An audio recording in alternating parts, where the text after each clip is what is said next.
Yeah, just Let out your all pregame screams. Little do you know, that's the reason why they do it on Critical Role. Little do you know, we are alive. So, Hey. and you Awesome. you started screaming just as we went live, so that's amazing. That makes things great, doesn't it? Good work, Yes. team. Ugh. So yeah. Fantastic. Hello everyone and welcome today to Natural Ruckus. Today. Thank you so much for coming back today. Thank you. Today, GMing will be our beloved Mike, who's going to take it over from here. So. Am I? Yeah. Are you not going to run game tonight, Tom? No. Get out. Okay, so where last we left everyone, the party had just recently received the terrifying news that something awful was happening in Uwara. Something specifically in in Curiosity's hometown. Man, we play too many games together. No such thing. Of Amalar.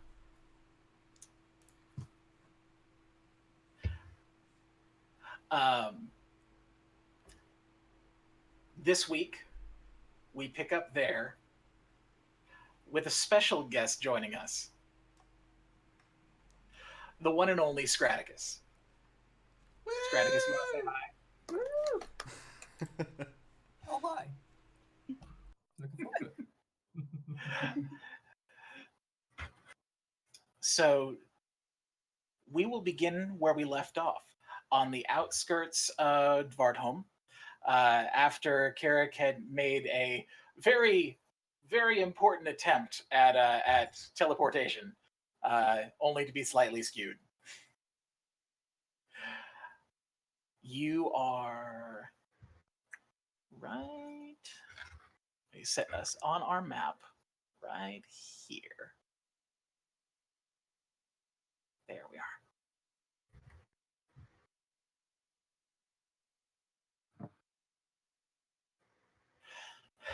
You are currently at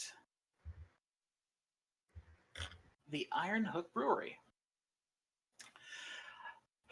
The travel from here to Dvartholm should take you about 2 hours by foot. And upon arriving in front of the city, you find that there are 2 posted guards and a large open gate. Hold on. We're going to need your traveling papers.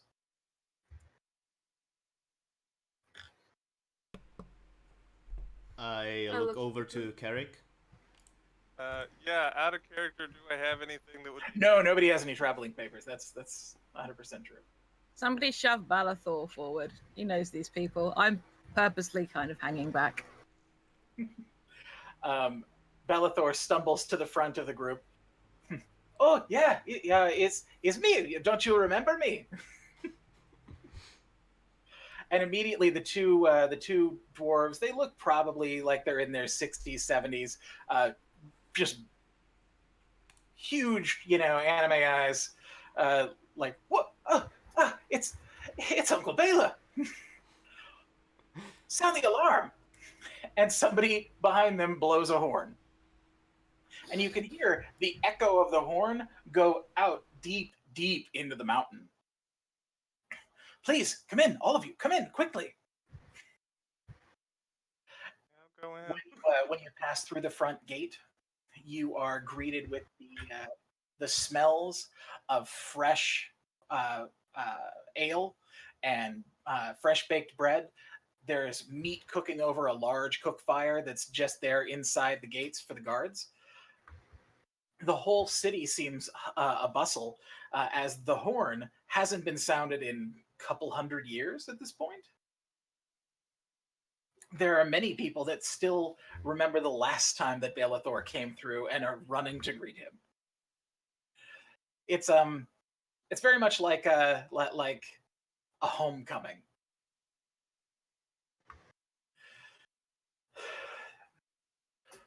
You'll want to follow the King's Road here, and once you get past it, you're going to end up right in front of the Grand Keep. Don't worry about anyone there. They've already been alerted. Oh, well, thank you so much for that help there. Oh, you don't understand how important it is that you came today. I It think is. I'm kind of starting to. I don't think I've ever met anyone who has a unique horn to a town that just gets blown anytime only they come. So that's kind of interesting. As the two of you are speaking, you are greeted by literally a long red carpet is being rolled out for you.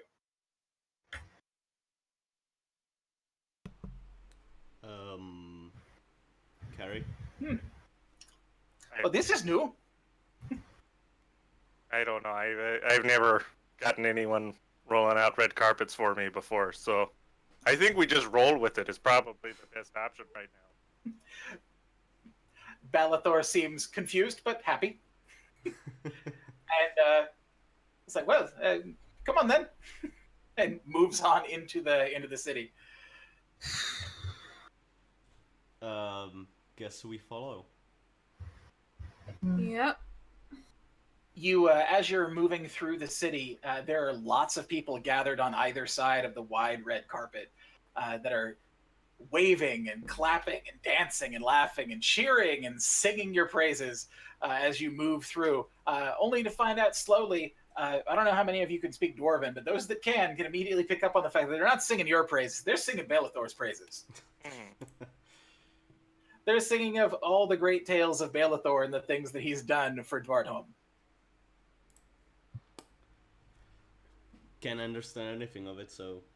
The one thing you can understand, though, immediately as you're moving through town is that there are many taverns that dot the walls of the inside structure that hang huge wooden plaques that are decorated with Balathor's face. The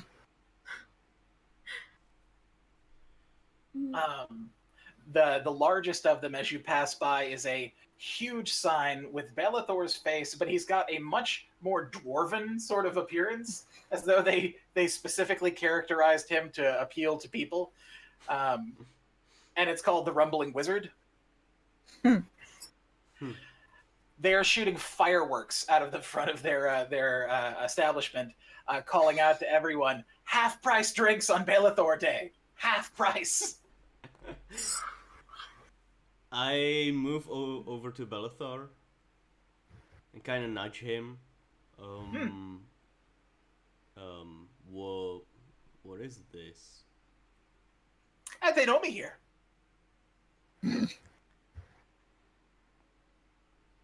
Good. And I move like 2 steps backwards and then follow. Had we? I was gonna say, man, of all the days for him not to be here. Yeah. Had we decided that we were gonna rest before going to the rails, or were we gonna go straight to the We rails? headed straight to the town, though we were advised to not take the rails at night, or that the rails are more dangerous at night. That is correct. Which, if it's taking a couple of days, we'll have to go through at least one night, anyways. But yeah, probably. Yeah, it's going. I mean, if you left tonight via the rails, you would arrive in Amalar at just past dawn. Oh, so Amalar's not that far. Okay. No, to get all the way to the Vale, that would be quite a ways. That would be probably 2 or 3 days travel. Okay. Still significantly faster than walking. Or teleporting. Bitchy. Hey, Bitchy. Careful, don't spit it on. if I only needed to go one place, we would have gotten there perfectly. But no, you motherfuckers wanted to split up. So... Sure. So it's our fault. No Got it. excuses. Yes, because then I could have demi-planed and plane shifted off the demi-plane to where we wanted to go. Fair. No issues. So, you make your way through the center of town to the cheers and laughter of all of the onlooking crowd. There are even several travelers from outside that don't even really understand exactly what's going on, but they're like wearing Bellathor hats and like Bellathor fake beards. I don't know for sure about this, but I think we might have accidentally just made a new national holiday for these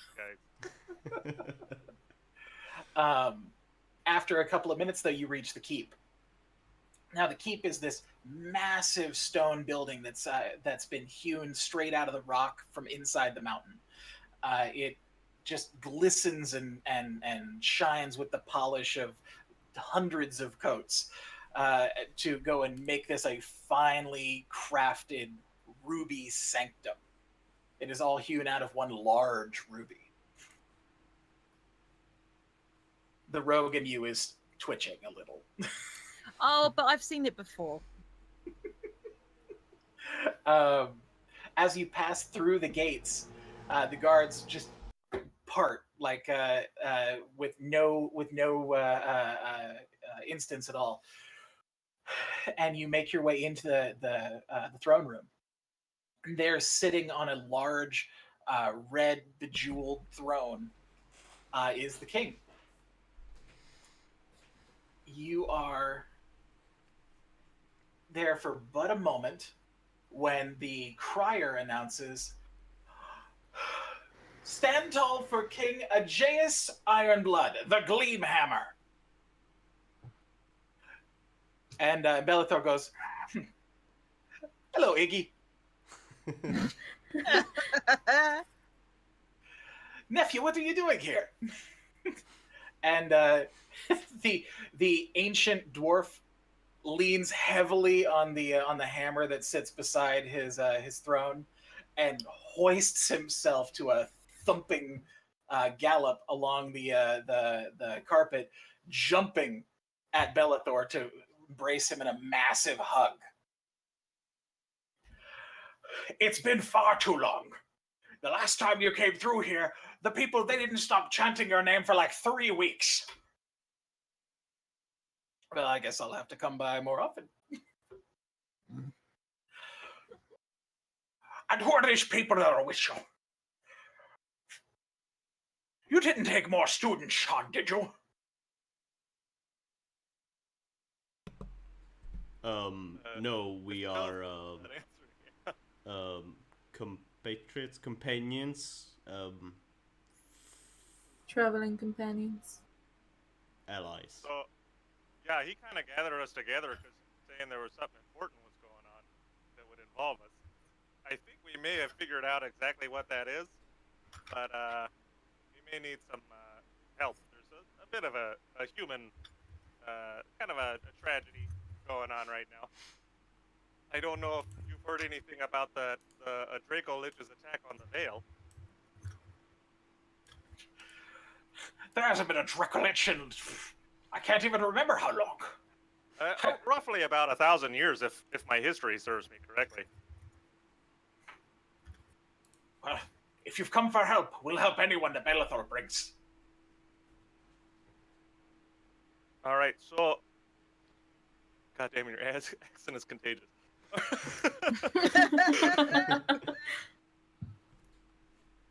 So yeah, I don't know. We were kind of talking about going a few different places here, but I think it's probably worth bringing up that we basically, I don't know about the rest of you guys, but I'd only met Bellathor for like a couple of minutes one time. So the fact that he kind of just shows up and is kind of saying that, hey, you guys are going to save the world, and then like 10 hours later there's a Draco Lich attack. He's never wrong. I'm kind of getting that impression if he's that valued around here. So I kind of wonder if it's a good idea for us to split up at all. I turn to curiosity.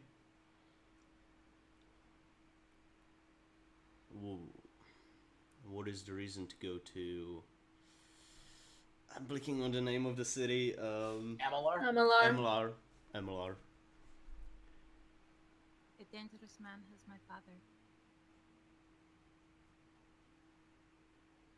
Guess we're going there then. I do not need you open it. I can go by myself. He said to come. I know Tasha will come with me because she would not let me leave her behind.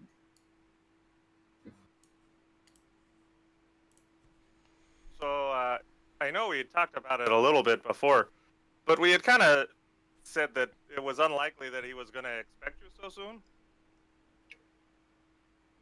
Right. I do not.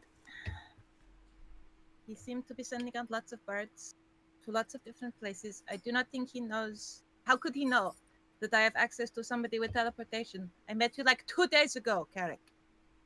Yeah, so that's kind of my point.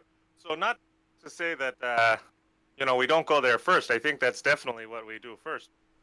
But if we were to go there and maybe keep you in disguise, we could work as a group for a while and try and get to the bottom of this before we tip our hand.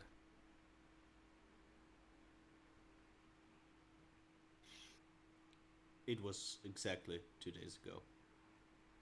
Not like. Thank you, Joron, for your specificity. It's really You're helpful welcome. right now.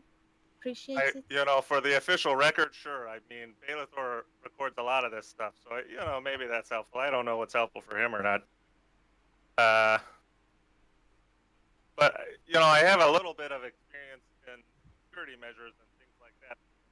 I've kind of been working on those things for a long time now, and I just gotta say that if whatever he wants from you, it's unlikely the end result of it is your father being alive or you being alive. That's not the math on these things. So if he is alive, the best shot we have at keeping him that way is some sort of rescue, and I think that's a covert kind of situation. We can set up, figure out what's going on, and then reveal yourself when we're ready to take him on instead of just rushing into it. And what about the veil? So for that, we gotta get there as quick as possible. I kind of wonder, and what was the king's name again? His name is King Aegeus. Would I just address him as would I know the proper way to address him? Well, he was announced as King Aegeus Ironblood the Gleamhammer. So you could probably pick anything from that, and it would be appropriate. I kind of wonder if this is where His Majesty the Gleamhammer could help us out with. Anything that I have is at your disposal. So, what could you perhaps send an advanced rescue team to try and get civilians and whatnot away from the destruction of the Veil? Absolutely. And then on top of that, I don't know if you have access to any of the diagrams necessary for a teleportation circle, or any major cities along the continent. It would help us move around a lot quickly, or a lot quicker. I will see what my people can come up with.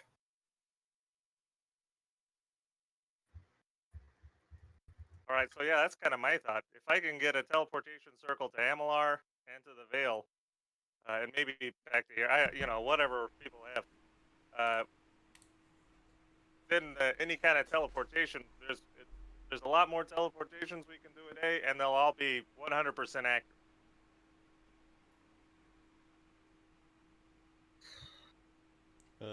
We've heard about your railroad.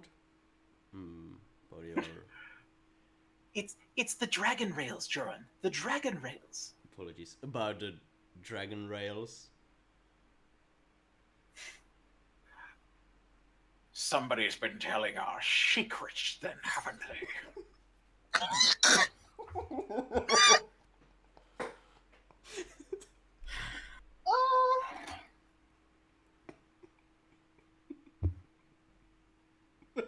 I don't think it was an intentional thing. I think that was just, we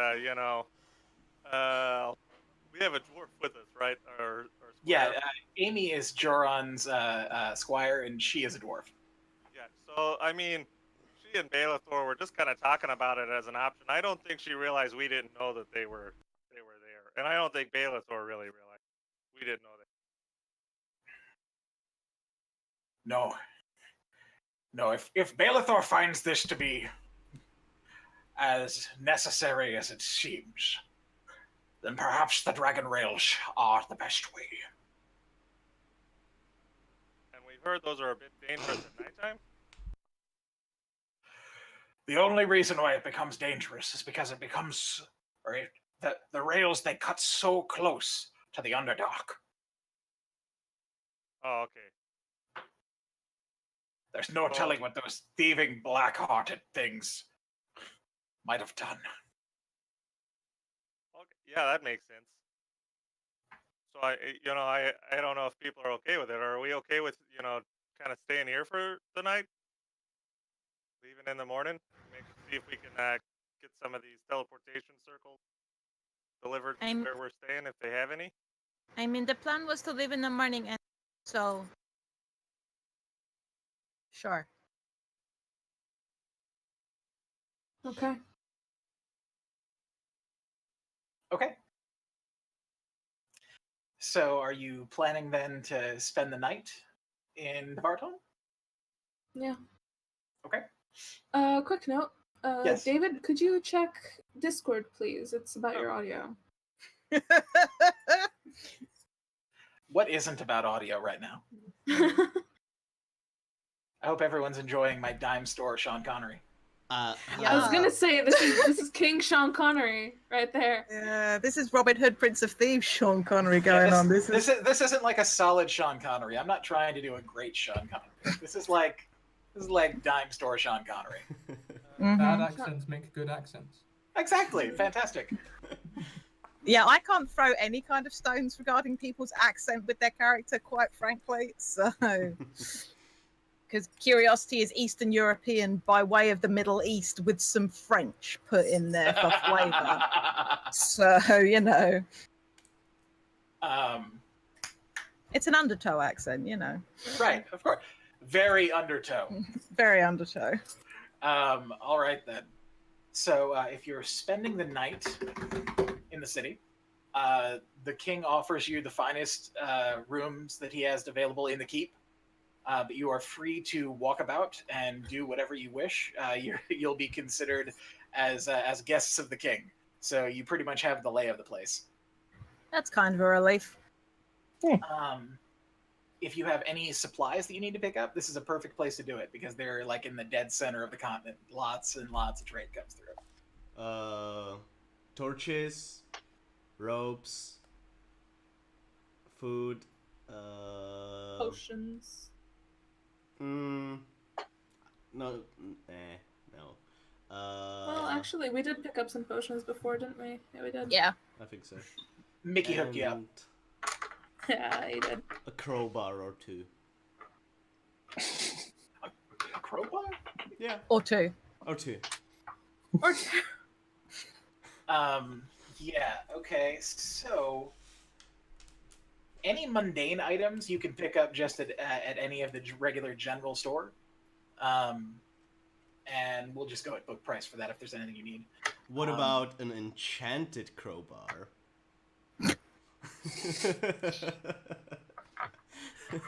Okay, so if you would like an enchanted crowbar, we may need to send you on a great and powerful quest into the Underdark. Adamantine crowbar. Yes. Vibranium crowbar. Myth. Adamantine plunger. Do-do-do-do-do-do. I will take whatever room I've been offered for the night. Okay. And ask to not have company. Okay. And I'm gonna send you a whisper of what I want to do before I go to sleep. Sounds good.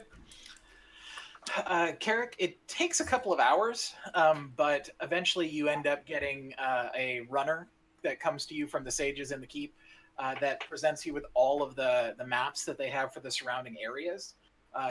It's not going to give you anything from the eastern continent, but the entire Western Kingdoms, they have everything mapped out. Okay.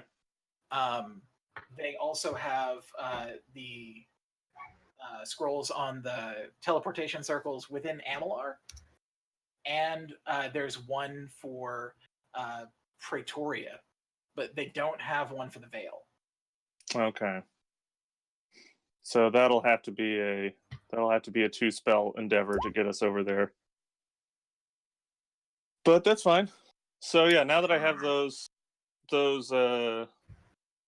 teleportation circle coordinates, I can just use those when I do teleportation circle, yeah?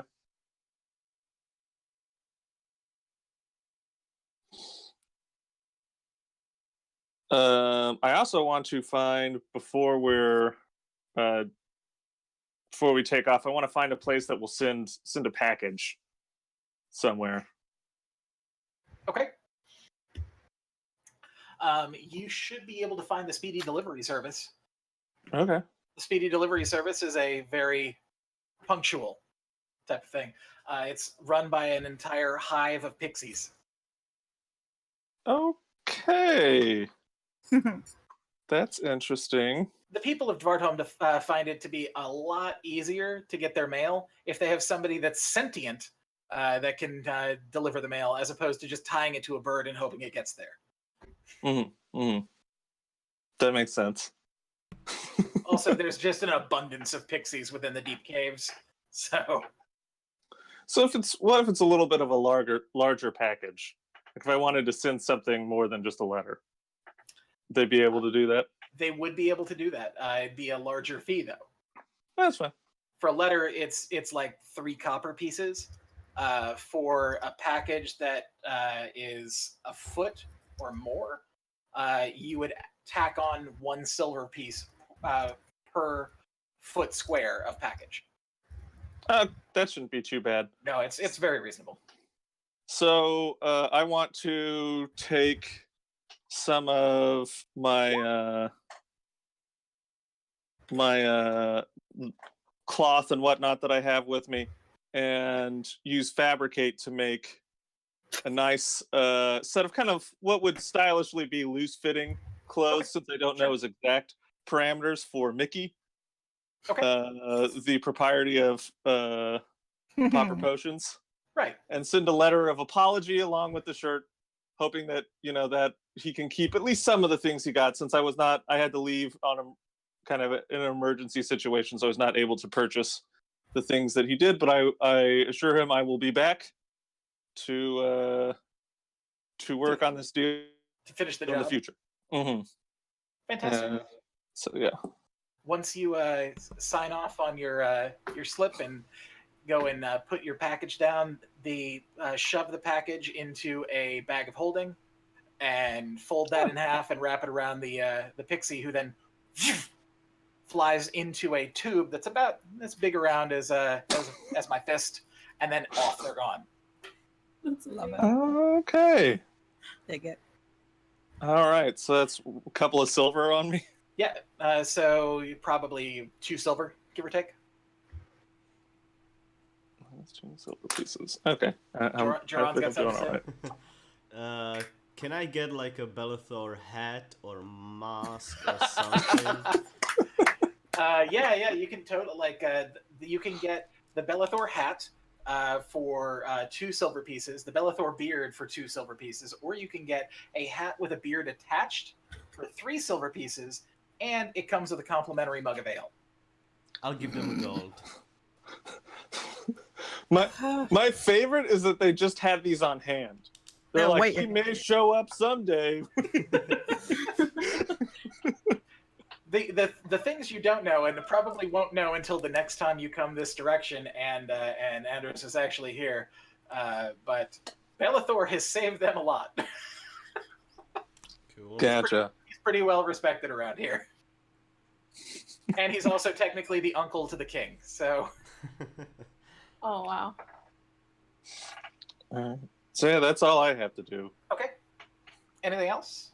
Anything else? The only thing I'm gonna do is I'm gonna make sure to pick the room beside Curiosities, and the first maybe hour or so I'm just gonna sort of stand outside the door, make sure that I don't hear any sort of heavy sobbing or anything from the other end, just to make sure that they're okay. You're gonna helicopter parent is what you're gonna do, is what you're saying. Basically. And I'm just gonna make sure that no one bothers them. And after Nobody hurts my baby.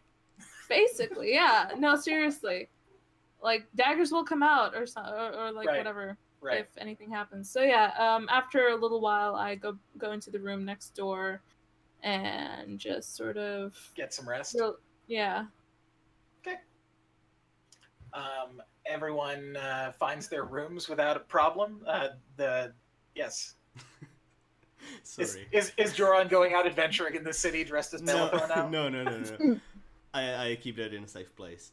I buy snacks, preferably something sweet for everyone, for about, I don't know, a month. That it would, Right, enough okay. for a month. So you're gonna get like a saddlebag filled with sweets. Yes. Gotcha. Okay. Are you just gonna make Amy carry that? No, I'll have a bag Okay. on myself. There was a moment's thought there. I mean, that is what squires are for. To carry your but- candy. Okay. I want you to have a portable hole just filled to the brim with candy. That would be amazing.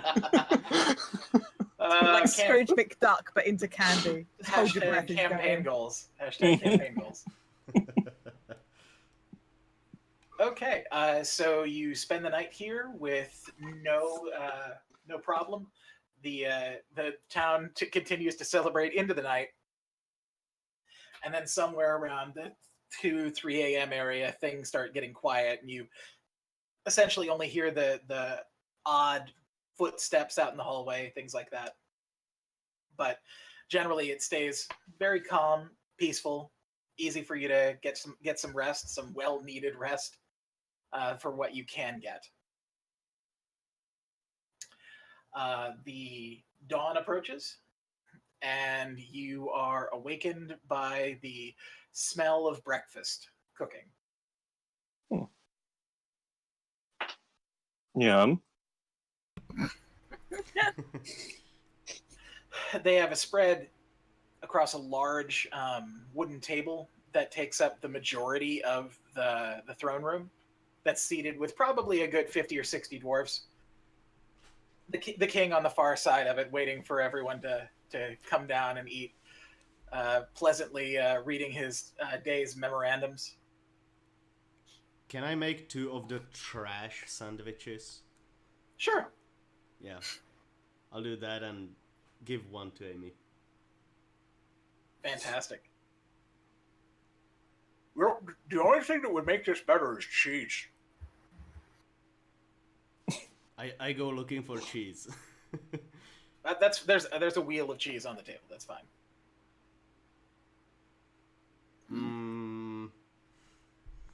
You want fancier cheese than that? Is that what's going on? He wants some brie. He wants soft cheeses. No, He wants a platter. I'm thinking either taking the whole thing, or just a half, or less. I don't know. Okay. I'll cut I off wanna like a circle back. quarter of it. What kind of sandwich did you say you made? It's the same one they had at the inn, the trash sandwich, the one that's got everything in it. Oh, okay. Oh. I forgot that was called a trash sandwich. Yeah. I'll get like a quarter of it and just take a bit out of it for the sandwiches and store the rest. Yeah, the cheese definitely rounds out the mint.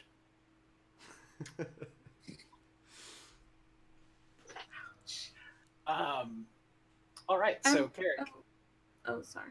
you have had the evening to study the teleportation circle. Hmm. Do you find yourself ready? Yeah. If people are ready to go.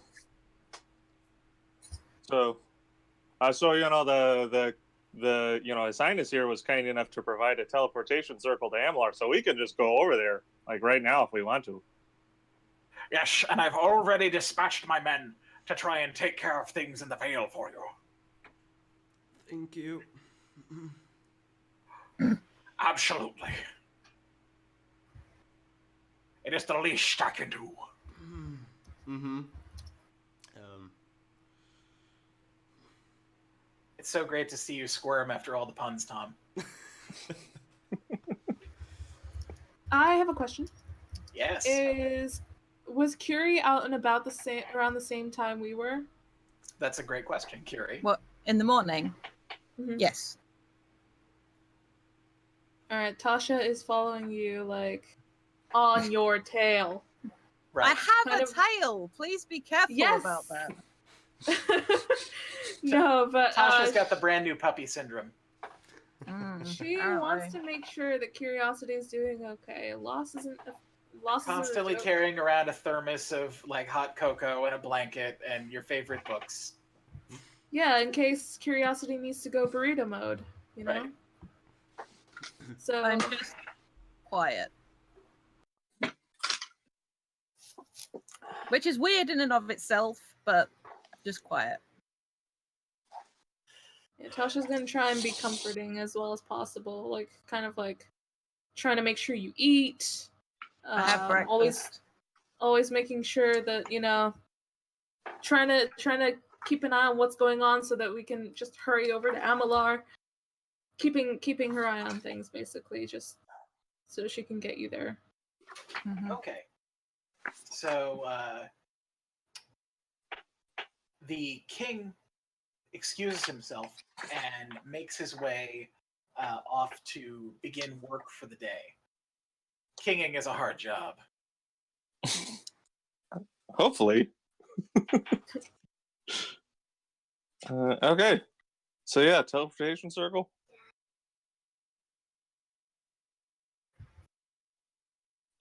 If people are ready, I'll just gather up, hold hands. You don't even really. Actually, no, you don't have to hold hands. This isn't teleport. It's just teleportation circle. So I'll just draw the circle, and you just have to. Everyone has to get inside before I activate it. All right. More than ready. Mike, I just sent you a thing. You did. On Roll20. If I need to do a roll, I can do a roll. The raven will arrive shortly. Okay, yeah, make a sleight of hand. My cheese. 30. I'd say that's very successful. Cool. I suppose they can make a roll to detect you. I mean, one of them might have perception good enough to do it. Yeah, let's go ahead. Carrick and Tasha, make me a perception roll. Okay. You said 30? As Curiosity backstabs the party. Perception? What a twist! I forget. Yeah. Does observant help me in this situation at all? Only passive. Only. God damn. All right. 23. Nah, Nope. 14. you're good. Cool. You get away with it just fine. Excellent. Okay.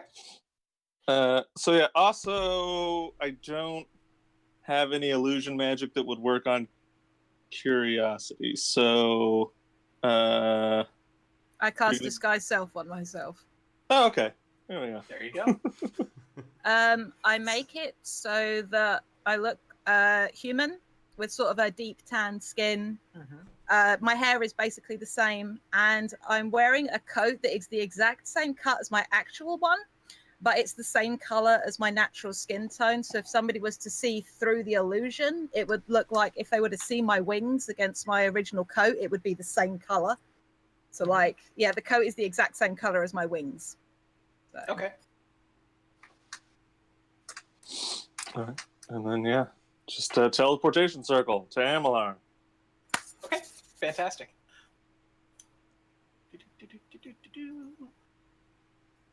And let's travel to Amalar.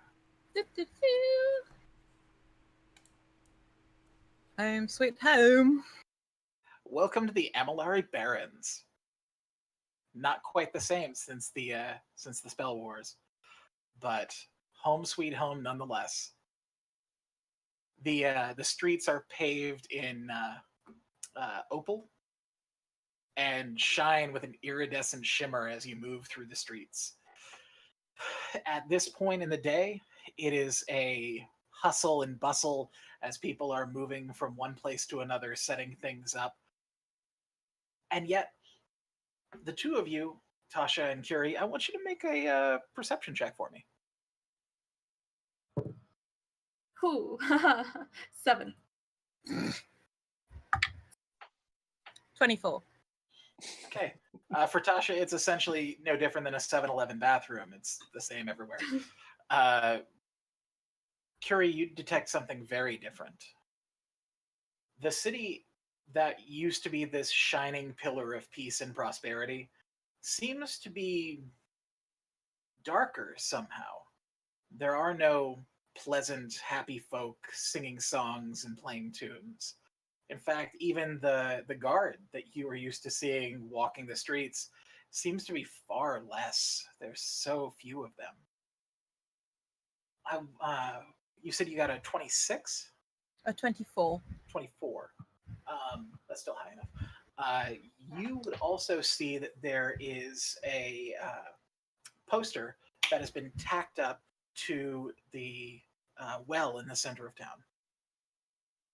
It's old. It's probably about maybe 6 months old.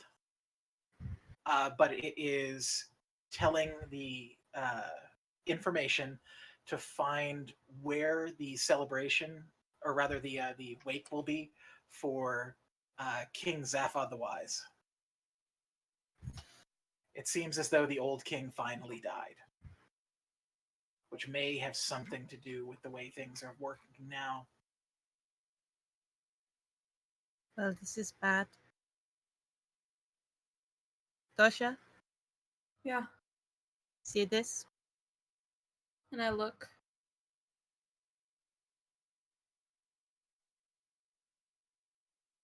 Oh.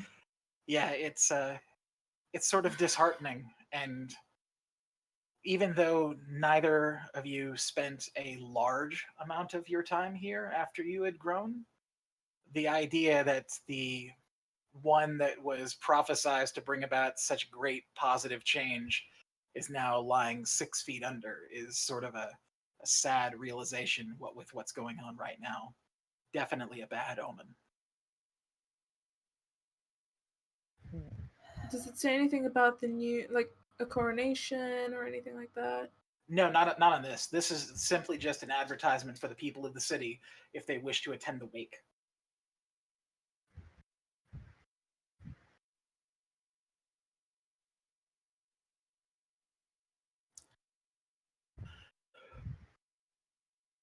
A man dressed in red noble garments, wearing a brooch that looks as though it's a wing spread scarab beetle, approaches you.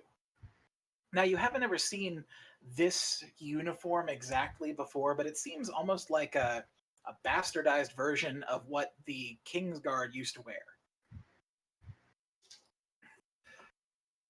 Good morning.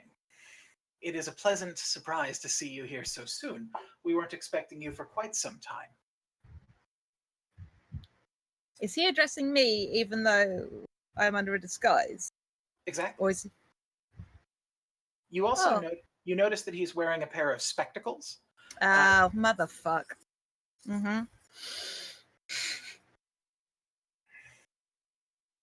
You are, in fact, pulls open the scroll, Mr. Els Nyland? Your information is out of date. My information is as good as who sends it. I guarantee you. Well then, your source is out of date. Well, then perhaps we should correct it. Would you mind coming with me? And he points over to a large carriage that's sitting waiting for you.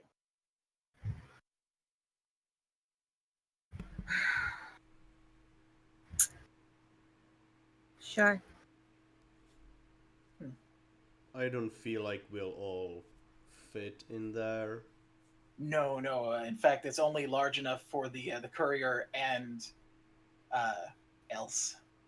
Oh, in that case, you'll have to stay with us. And why is that?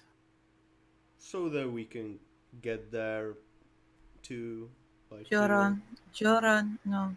Please. Don't. I tap with my finger on the hilt of my sword. Oh, that is pretty. But I have a few of my own already. Oh, do you? I do. And he snaps his fingers, and you can see on the rooftops all around you people in black leathers with crossbows drawn. I look up.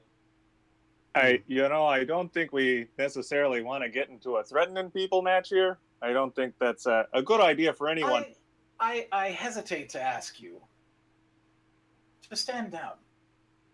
I assure you. Oh, absolutely. And just so you know, our friend here can go with you just fine. By themselves, that's their choice. But like I said, they are our friend, so we expect to see them alive again. And I don't like threatening folks, but I suspect most of you guys could live quite a while on the plane of air. I look up, count all of them, look back at the fancy guy, and tell him, looks like you're in a disadvantage here. Mr. Courier, with the out-of-date information, where am I expected to be? Well, you will have a meeting with the Master of Coin. Where, please? At his estate. Is it the same as it has always been? Absolutely. Then I will make my own way there. Save my friends. I am sorry, but I must insist. It is fine. Fine. Do not worry. You will be able to find me. You are a smart man, Carrick. Do not worry. Oh yeah, I assure you, you will be getting back this one in the same state that they left you. when can we expect that? As soon as all proceedings are finished. At what point would you say it's reasonable for us to assume that that we need to take action to retrieve our friend? Well, that is a decision that you must make, sir. Well, I don't want to show up in 2 hours. You just give me a ballpark here. I don't want to interfere with what's going on, but I also don't want to deceive you on knowing that, if our friend doesn't come back to us, that there's going to be some amount of war levied on you and yours. Well, then perhaps we wait as long as you're willing. And okay, so 4 hours. If they're not back in 4 hours, and I'll say do you know a hotel here? Curiosity? Oh, it has been a long time. So she would know better. So Tasha here. So what hotel are we staying at? Just so we know that Curiosity knows where to meet. Can I take them can I direct him to the closest inn or tavern that I can remember? Certainly. The one that you can remember off the top of your head, one that your stepmother used to work at before she worked at the Ham Fist, was called the Giggling Griffin. That's the one that I bring up. Here's a question. Curiosity and the courier haven't left yet, right? They are on the way. They've left already? They are on the way, leaving, to the carriage. But Curiosity knows what inn we're going to stay at, right? That is correct. You have not left. They have not left yet, so they can still hear you. Okay. Here's a question. That wasn't a question. Are there any horses or anything is the carriage? It's obviously powered by horses, right? Not by magic means or anything like that. You know what I mean. It's powered by one horse on a large hamster wheel. Okay. Yes, of course, it's got horses. No, I just mean if it was some medical thing or whatever. Okay, no, they're horses.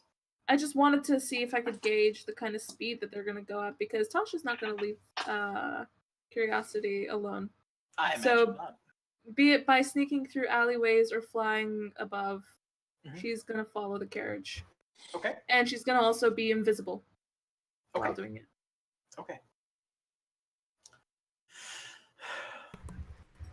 The courier opens the door and leads you in. Okay. Sitting on the seat, ready for you, is a large bottle of wine on ice and a small box of chocolates. I ignore both. He steps inside, closes the door, and taps on the roof, and you're off. Everyone else, what are you doing? How fast is it going? It's going at about 80 feet.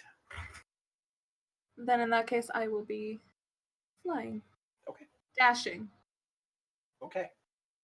I'm gonna start making my way to that inn. Okay. Oh, sorry. Before I got in the carriage, so I had to duck away. I would have looked at Tosha, I'm Curiosity, and at Carrick, and just shut up. And tapped. Tosha would know I have pockets like on my trousers. I have many pockets, but I tap one of my pockets as I get into the carriage, just like obviously enough that they would hopefully notice. Well, then what is your passive perception, both of you? My passive is with observation is it's like a +5, so I think it's 23. Okay, that's really good. Tasha? That's 10 plus perception, right? Yeah. Yes. 15. 15. I am gonna DM you in Discord because because Roll20 does not like me. Yeah, I would say that both of you are well within your right to pick up on what's going on. Oh, piece of carry on. Da-da-da-da-da-da. Sorry, I hit a character limit. I follow Carrick. Okay. And so Joran, Amy, we'll say Bellathor as well, and Carrick are all going to the Giggling Griffin. Unless new information that I'm getting would have me do something else. Okay. Then let us split the group. Always what the I best didn't idea. want to do. We got outplayed. So let's start with. Let's start over here with Curiosity. Okay. Okay. Oh God, no. Okay, yeah. Oh no, wait, no, never mind. Okay, yeah, okay.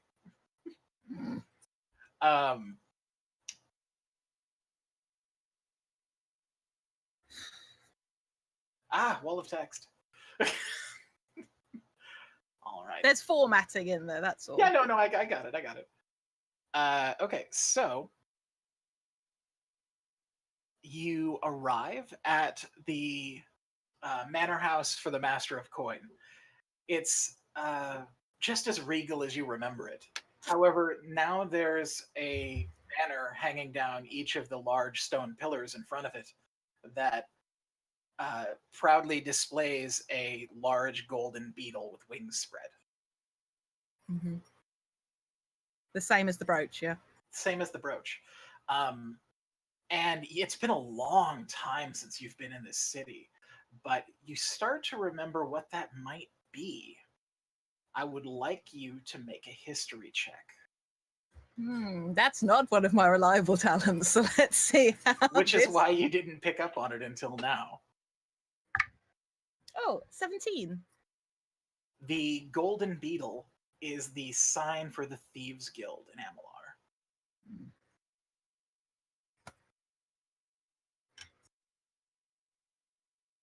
Mm-hmm.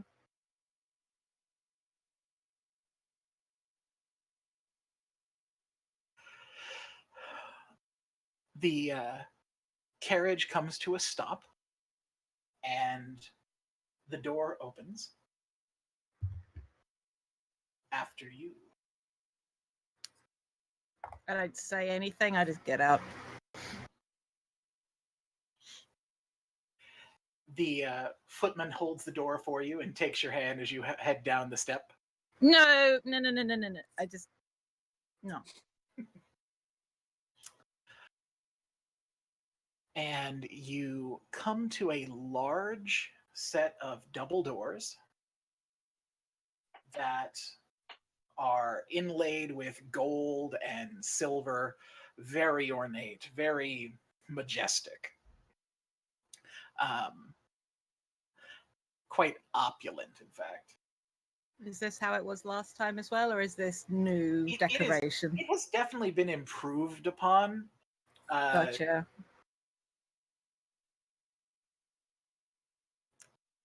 And Tasha, I would like to know, what is your AC? You're muted. 18. Okay. Make a roll. Oh boy. Oh god. Both. Okay. Before bonuses, I already rolled a natural 18, so Oh. let's go ahead and I'll do this here. Boo. Oh, boo. Tasha, I'm gonna give you a momentary sort of view of what's going on as you are following ever so closely, invisiflying behind the carriage. You're now hovering just above it, looking down upon them. You suddenly feel this sort of caustic, tense, really chemically taste on the wind. It's almost overwhelming. And you look up just in time to see a fireball streaking at you. Oh. A fireball. A fireball. Not a firebolt. A fireball. No, a fireball.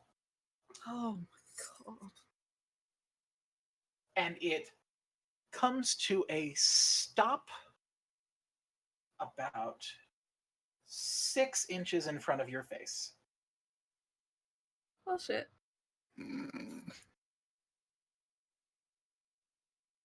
And then vanishes. From the ground level, you see the courier with one finger that seems to be sort of sizzling.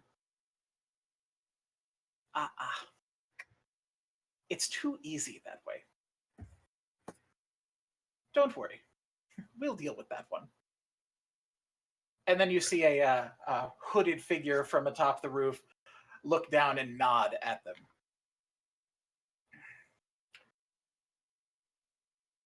Being invisible isn't going to help you. He taps the shades. Our eyes are everywhere. Well, if you surely can see everything, maybe you'll see this.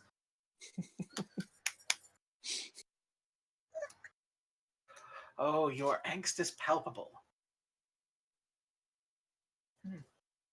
Perhaps your father should teach you some lessons.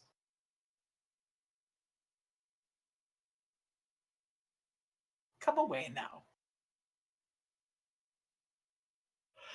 And he leads you into the manor house, leaving Tasha behind to scowl and flip the bird.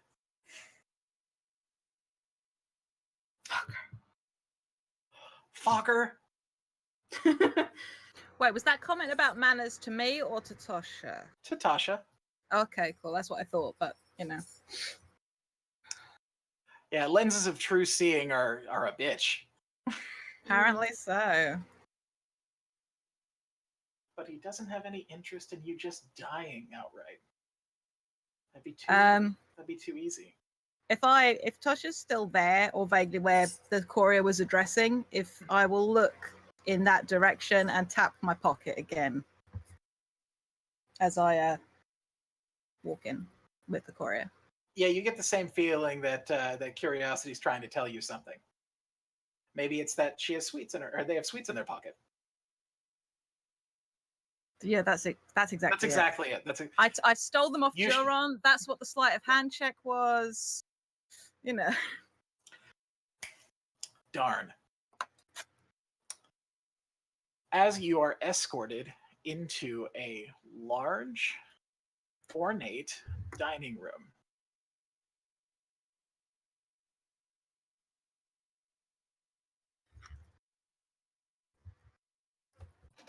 Mr. Nyland, what a pleasure it is to see you again. It's been so many years.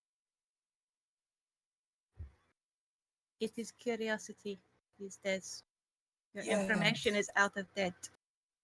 Yes, curiosity, a curious nickname to take on the road. It's not a Come. nickname. Of course. Come, you've come most unexpectedly, but fortunately I have a new chef.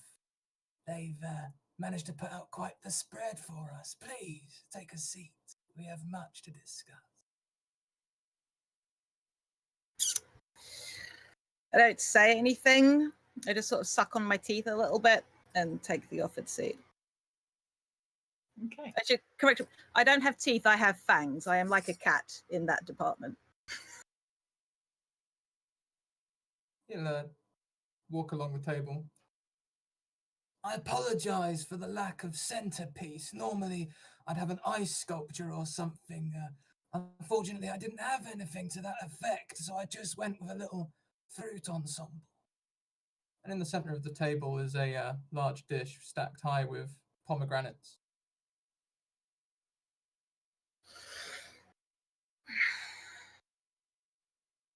Takes a seat.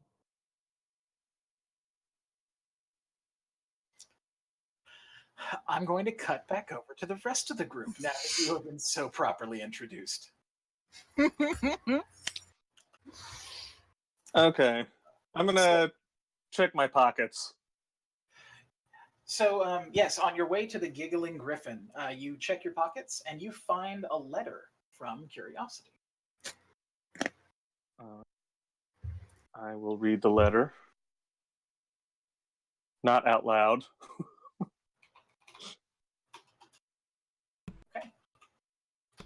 Joron is looking over his shoulder. And since I'm like 7 feet tall, I bet I see over his shoulder. Oh, yeah, probably. So, unless you were actively trying to keep him from reading your letter? Yeah, it was a letter to me. Okay. So then that means you need to roll perception. Oh, Actually, no, it'd be investigation. This would be investigation. okay. Investigation. Where is it? Oh, there. Woo! That's a 20. Versus your sleight of hand, Carrick. Oh, joy. Here we go. It's a nat 20. Oh, it makes it so beautiful. Ooh, I'm sure glad I used that nat 20 there. That's I put my hand into the bag of sweets. I pull out a thing, and kind of over his shoulder, put it on his shoulder. Do you want a cookie? Maybe when we get back to the, or when we get to the inn we're going to. I don't like to eat, on the move too much. All right. Where am I getting this letter? Just so I know where to look.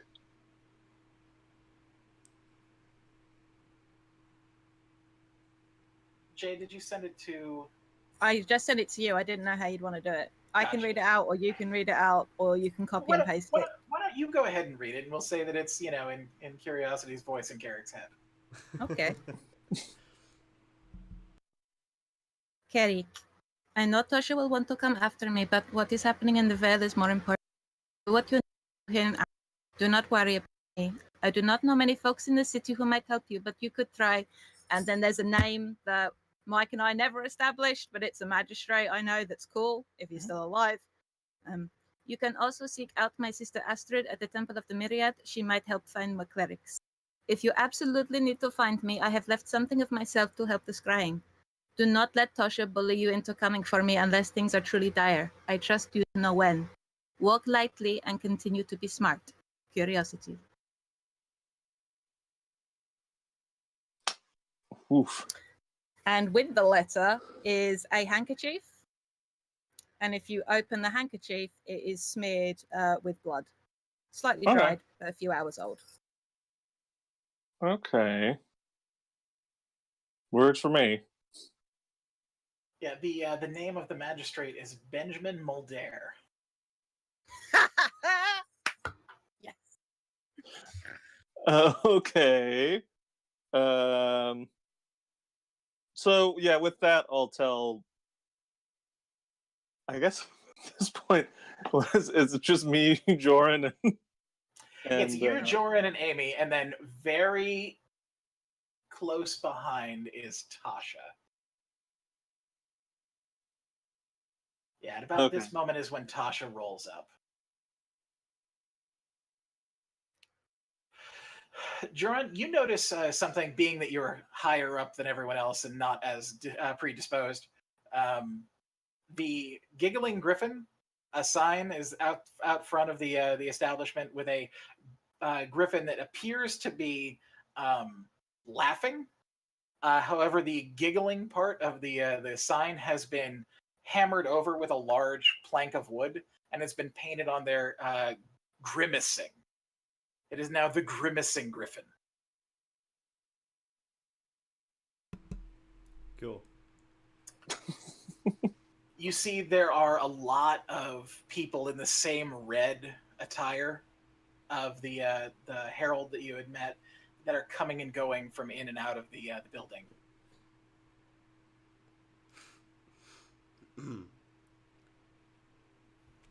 Carrick, you going inside? So now that Tasha's caught back up with us, Curiosity, I guess, left me a letter in one of my pockets. I hadn't realized it was there before, but they suggest that we go look for this magistrate or their sister.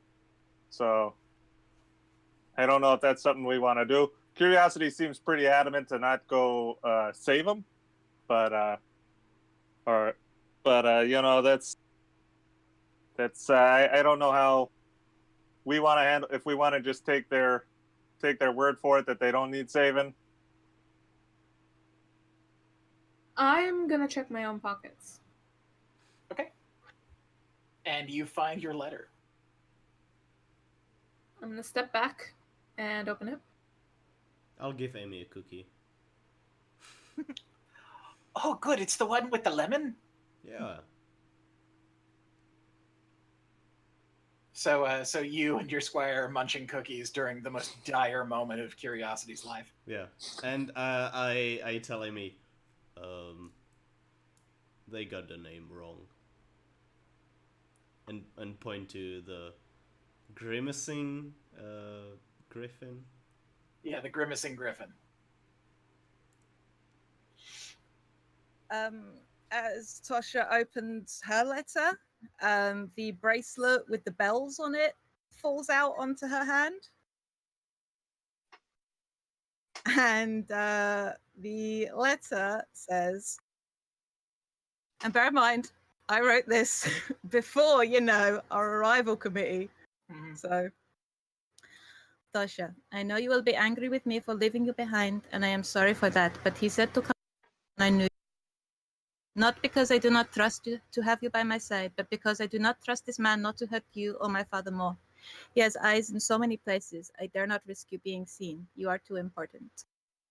I have my sending stone. I promise I will call you if I need help, and I am able to do so. I know you will fly to my side and fight with me in a heartbeat, but now is not the time for your fire. I say with love that you would be like oil on a flame, burning bright and hot and terrifying, and this moment is the time for quiet and cold. I have left something with Carrick to help him scry. If you have not heard from me in 12 hours, then urge him to do so. Do not leap to my aid if I do not require it, though. There are more important things than me happening right now. The Vale is important. The people there, their lives are worth as much as mine. Joran is right to want to help them. If you need help or somewhere to hide, find the twins, Astrid at the temple, Carrie at her forge, or someone you know and trust in the city. Stay fierce, stay sharp. Do not let yourself be burned by your own fire. I believe in you. Always yours, Kiri. Fuck. I tuck away the letter, and I wear the bracelet. All right. So yeah, I don't know if we want to go here or not. If there's family in town, we can stay with it. Maybe a bit. Well, no, we have to stay here because that's where we said we'd meet Curiosity. So I want to know what's the deal with the name.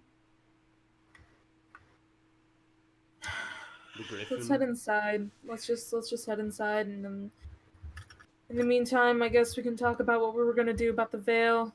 And if Curie doesn't show up soon, then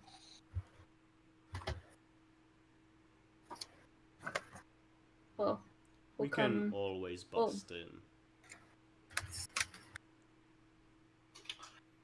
if it's a hostage situation, I have no doubt that we could probably fight our way through a few goons. But if it's a hostage situation, I'm not confident that we can get to the hostage before they kill him. So I would rather not do that.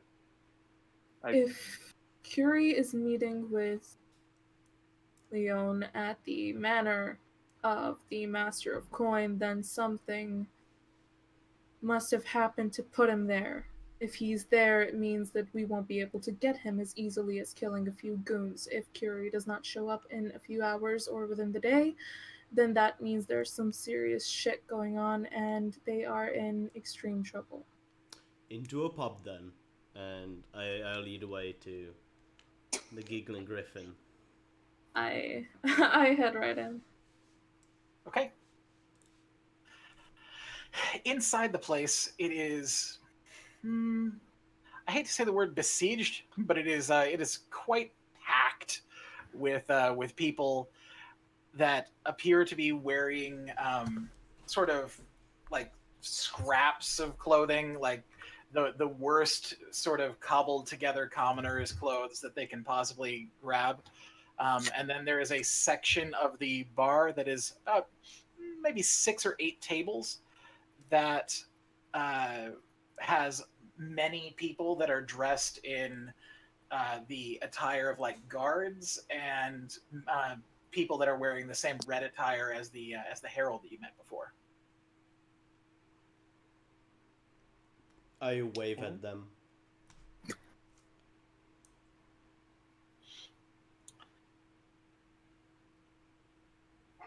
As you wave at them, like this. Right, of course. Obviously. Yeah. You got to do it the right way.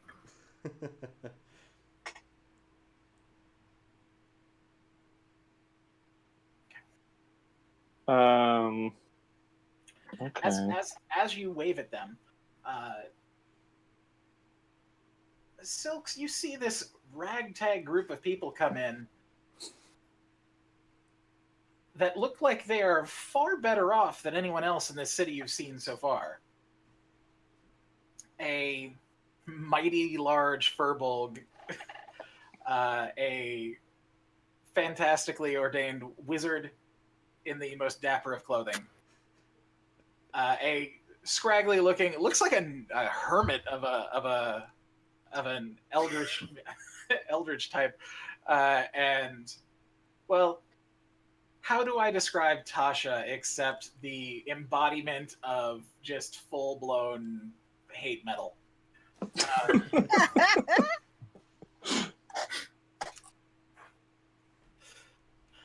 This place has been quiet, which is exactly what you've been hoping for. With the current goings-on inside the city, the best way to get any type of real information is to find someone that knows something and beat it out of them. The people in here, most of them look like they're half starved. But those that keep coming in and filling what looks to be sort of a VIP section of the tavern, they seem to be the ones that are exchanging lots of coin, lots of communications. It's pretty obvious where the power is in this room. And now the power in this room is getting a yoo-hoo from a giant furbolg in the door. Smiling. One of the guards on the far side of the room stands up and straightens out his tunic, grabs a large stein, and walks over to you. Good day, sir. You think you're funny, do you? Oh, yes. Quite. Huh. What do they make you out of? You look like some homunculus threw up a cow. Not really. An orphan. I've never really met my parents, and this lady, raised me, and Oh God, you speak like a cow too. and You want to look keep that like a witty turd. mouth of yours? So, I just gotta say real quick here, friend, you're kind of making me a little mad. And it's not a thing I really like being. So I suggest you watch your mouth. I'm very sorry, miss. But you see, I'm having a talk with your swine here. All right, I'm gonna cast banishment on him. Ah, come on. Awesome. So you need to make a save. I think it's a charisma save. Holy shit. Don't fuck with the Canadians. When they get mad, they get mad. It doesn't hurt him. He's just in a harmless demi-plane for a minute. Banish him to the Great White North. It's just a harmless demi-plane filled with nightmares. Must make a charisma saving throw. All right, let's see what happens here. What is your demi-plane full of? Just nightmares. No, it's not really. It's just a blank nothing. It's full of those plastic spider rings you get on Halloween. It's just a void. So it's just nothing. He's just there for a minute. Okay, so what is the DC that I have to make? 20. Oh yeah, no, he does not make that. This foul-mouthed guard is standing there one moment and then gone the next, with a clattering of the stein as it hits the floor. I turn to Carrick. What did we say about banishing people when I'm talking to them? I think that was kind of nicely done. 10 guards stand and begin making their way to you, drawing weapons. I'll drop concentration and let him back. The guy sort of falls out of midair. What the hell? And peers at you with wide, scared eyes. So yeah, here's the thing. We're just asking for a little bit of polite conversation here. There was no need to be so rude. You think you got away with it, did you? I punch him.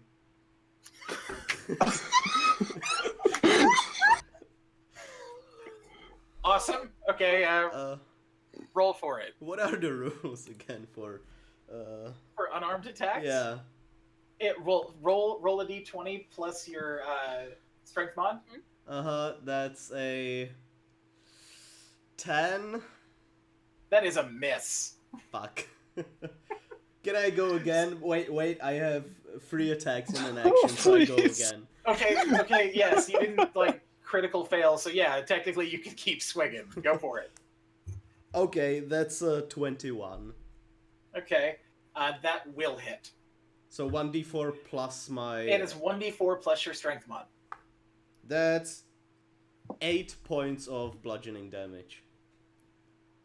Yeah, you clock him right in the mouth, and you see two of his teeth fly out to the side. I would like you all to buckle down, get ready for a full-blown bar brawl at this point. Before that, I have my third attack in the action, and I say just, sorry, apologies, and go for And it. hit him again. Fuck, that's an 11. Yeah, that was not a hit. Sorry, apologies. And then you swing past him as he's like, oh! All right. I am going to cut back over to Curiosity. I'm going to seat you right there. Yeah, I couldn't move my token, otherwise I would have done. Oh, I'll fix that. How is the soup? I hope it's nice. I've had better. Hmm. Well, I understand his main course is to die for.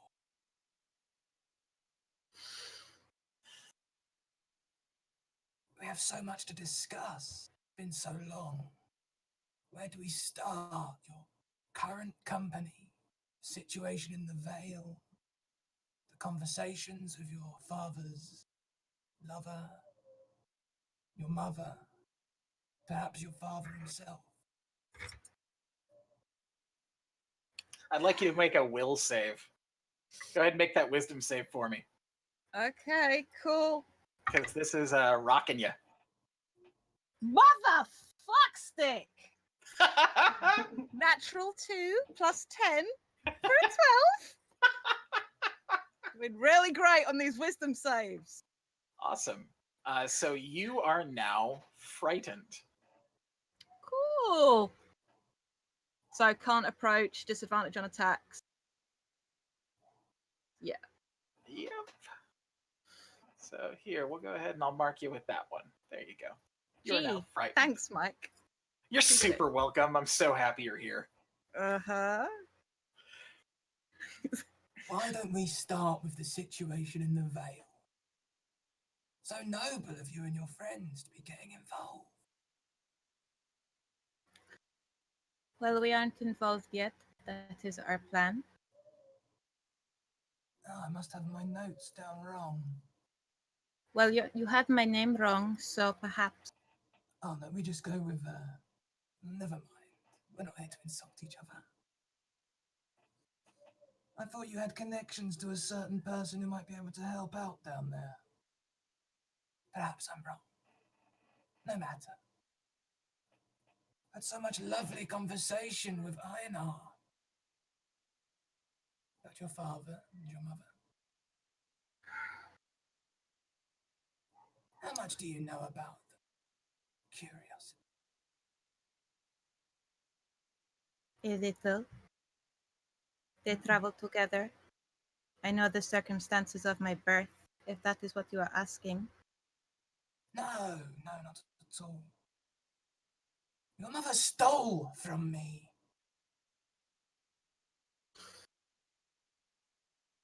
I did not know that. Do you know where she is right now? I have never met my mother. How interesting. What about your father, Felix? Where does he wander these days? Not quite the man he once was anymore, is he?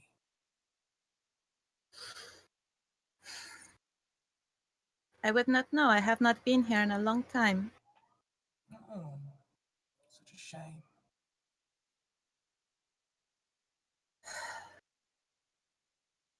Such a shame. Well, you made a very compelling argument for which I had to. Oh, you've clicked out. I couldn't hear you there. You made a very compelling reason for me to leave, so I did, and I have not come back, as expected. Well, yes, that's true, except that wasn't quite me, really, was it? It was more the previous. He's not a problem anymore, but I can't have you wandering around a loose end. Oh, look, the main course is arriving. A spare rib. One of my favorites. Yes, in walks a well dressed noble carrying a large silver platter with braised spare ribs on it. Please, help yourself. I'm a vegetarian.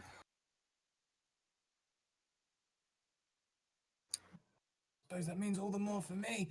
I'm afraid I haven't catered for a vegetarian option, though. It's not on your file. As I said, I feel like your file is incomplete. Perhaps it is. No matter. No matter at all.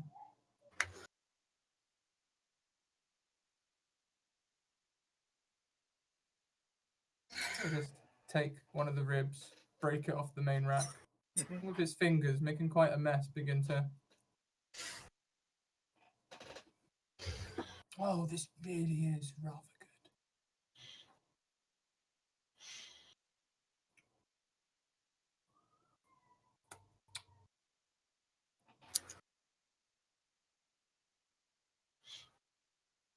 What do you wish me to say, Leon? That I am happy for you and your excellent meal? No, not at all. You are my guest. Let's see. Perhaps you can help yourself to some of the fruit. I am not hungry. The attendant looks at Leon, almost terrified that perhaps the information that he provided was wrong. Why don't you take, dear curiosity, a pomegranate?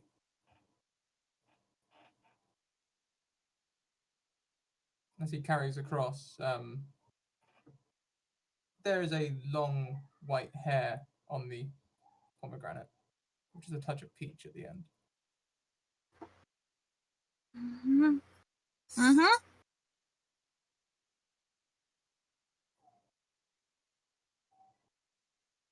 I pluck off the hair, trying to keep my face level.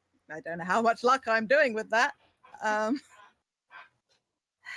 And sort of tap the pomegranate to get some of the seeds to come out, if it's open. Oh, it's ripe and ready. Of course it is.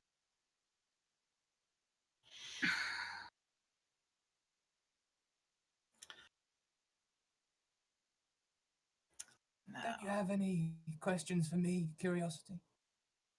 Well, you seemed quite eager for me to come here. I assumed that you had something you needed from me. Oh, yes. Your mail was quite compelling. Yes. Excessive, one might say. Never. Necessary, one might say. But now that you are here, I believe the pleasure is in the anticipation. Indeed, you do have something that I need.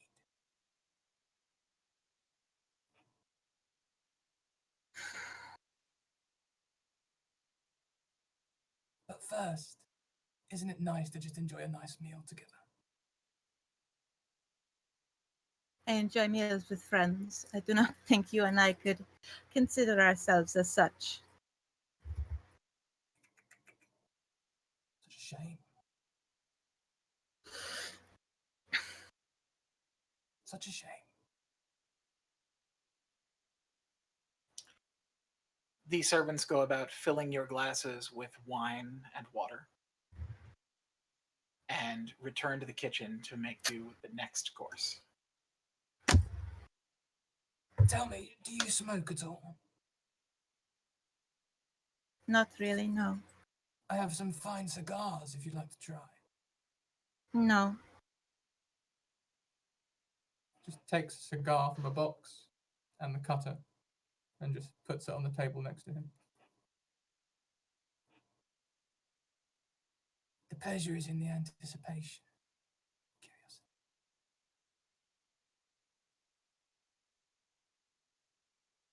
I do not think you have the first idea about what I find pleasurable. Likely not.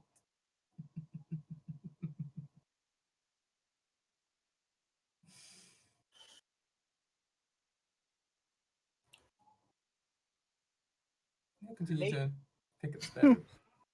Make a Cool. perception check, Curie. Yeah, sure. Cool.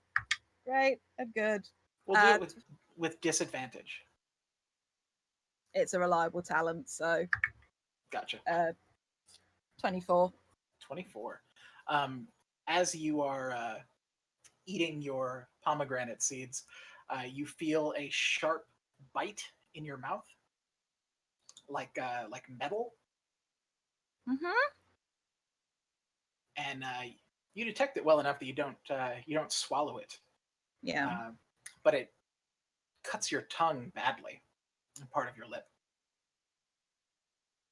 I will, as delicately as I can, reach into my mouth and pull out whatever it was. It looks like a filling. Mm-hmm.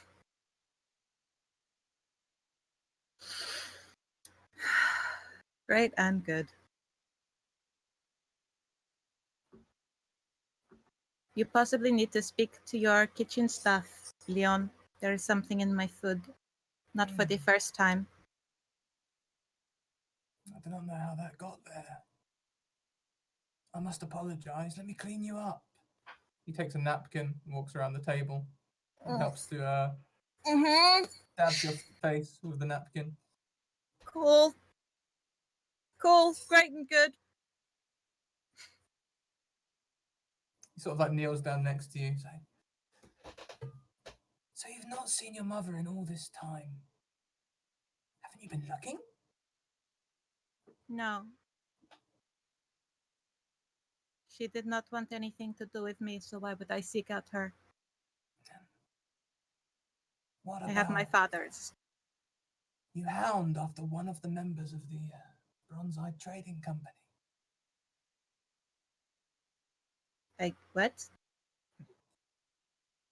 Forever searching one, but not the rest. The Bronze Eye Trading Company? Yes.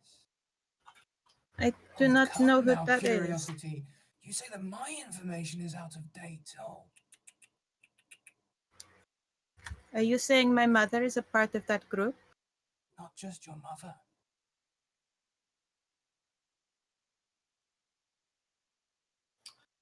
You hear a loud knock at the front door. I'll wave a servant. Dismiss them. I'm busy. One of them goes through the door and closes the door behind them.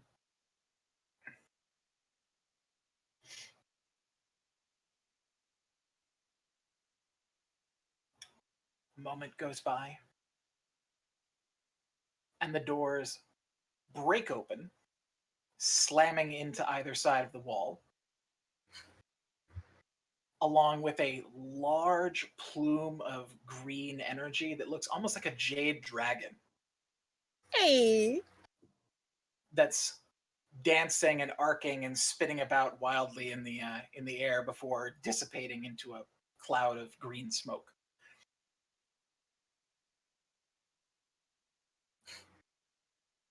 As a reaction, I'd like to snap my fingers.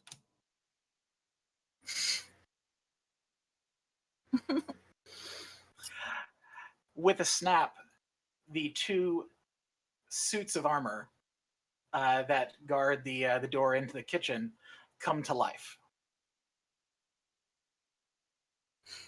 As does another item in the room. That's correct. Mm-hmm. The chair suddenly sticks to you. Your arms, your legs, your neck are all entwined in living, breathing material. And you hear a sort of a lashing as the piece of wood that wraps its way around your throat sort of licks at you. Ah! Cool. Later, Cuddles, later. You can have her later.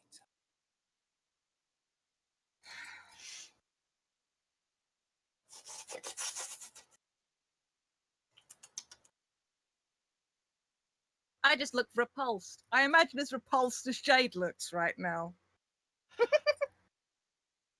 As the smoke dissipates, in walks not the Curiosity can see with the back to the door, a about 6 foot tall human with long, dark salt and pepper hair and a short cropped beard. In one hand is gripping a ceremonial dagger, and in the other is a large jade eye that appears to be arcing energy from the pupil of it. That'll be enough. Not quite. Curiosity, you recognize the voice as Felix. Mm-hmm. It's about time you got here, Felix. I've been so expecting you. I thought Y-mir would have been enough.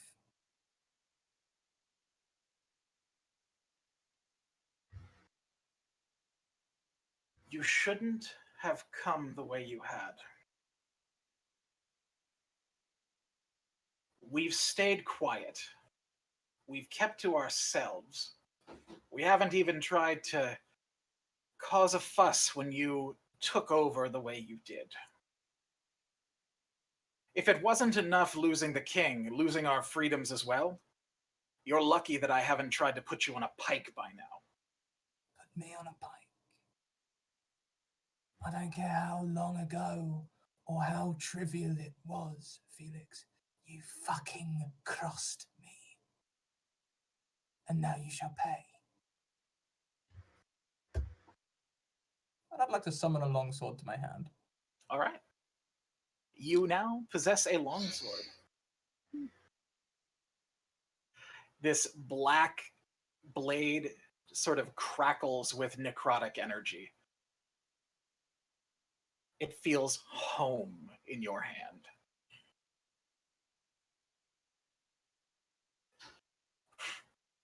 It would be unwise to cross me today.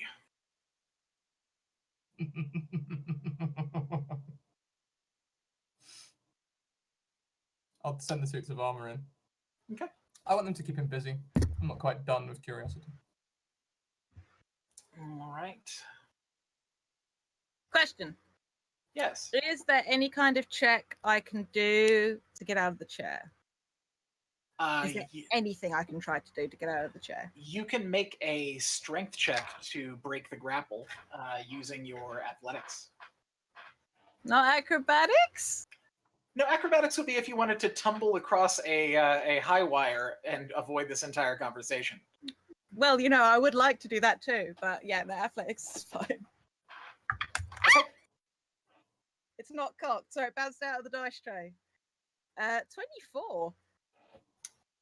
All right. Let me roll for the chair. For cuddles. Roll for cuddles. Cuddle's got a nat 20. Right. What's Cuddle's strength? What's Cuddle's strength mod? Cuddle's strength mod is a 5. Okay, cool. Great and good. I guess I'm still in the chair then. So Yeah, just barely. You're able to inch your way off, and you feel like you're breaking free when the tongue sort of lashes its way around the side of your head and presses your whole face back. I just like to walk back up to the table. So long as the suits of armor are keeping Felix busy, I'm keeping one eye on that situation. I'm going to pop the cigar in my mouth, walk back up to Curiosity, grappled by the mimic. Mhm. I'm just going to use the cigar cutter to just take her middle finger off.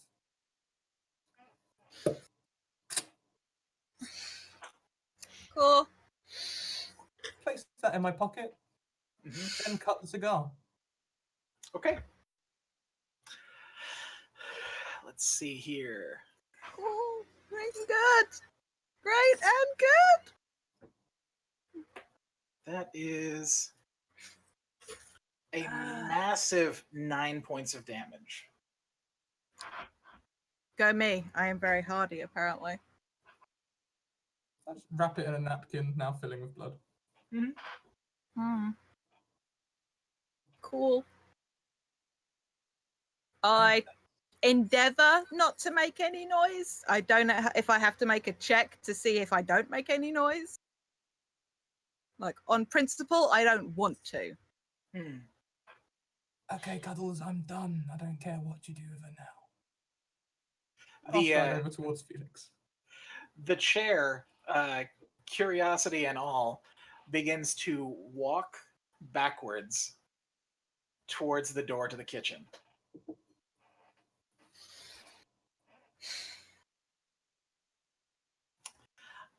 Now I'm going to cut back over to the other group as Jade collapses into a puddle. Holy shit.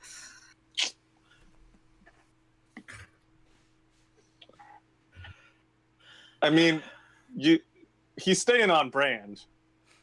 You know he likes fingers, so. Yeah, this is Amalar fried chicken, finger looking good. I'm mad at you. I'm mad at you. Oh, quick confirmation. Which finger was it? Right Was it- hand, left hand, thumb, pinky. It was the Right middle hand. finger, but yeah. How dare you take my flipping the bird finger? How dare you? Now you can only flip him off half power. Got it. You're all bird and no wings. You're muted. Yeah, we can't hear you. I do one thing then. As he does that, I am gonna fucking summon Mage Hand and use that. Right then, so Mage Hand flies out and flips you the bird as the As I mimic get is back down. slowly backing Curiosity out of the room.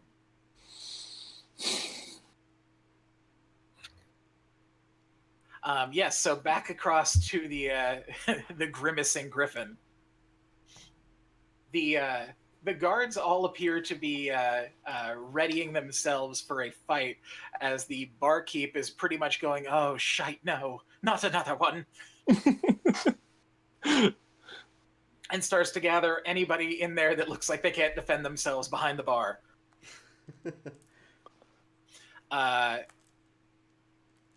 Let's go ahead and roll initiative. Oh boy. 18. 21. Okay. 14. Okay. Bef- Silks. Before we start the combat, Uh-huh. I think Carrick already knows this since he's been traveling with Joron for a while, and Amy as well. Mhm. But Joron turns to Tosha and says, "No killing."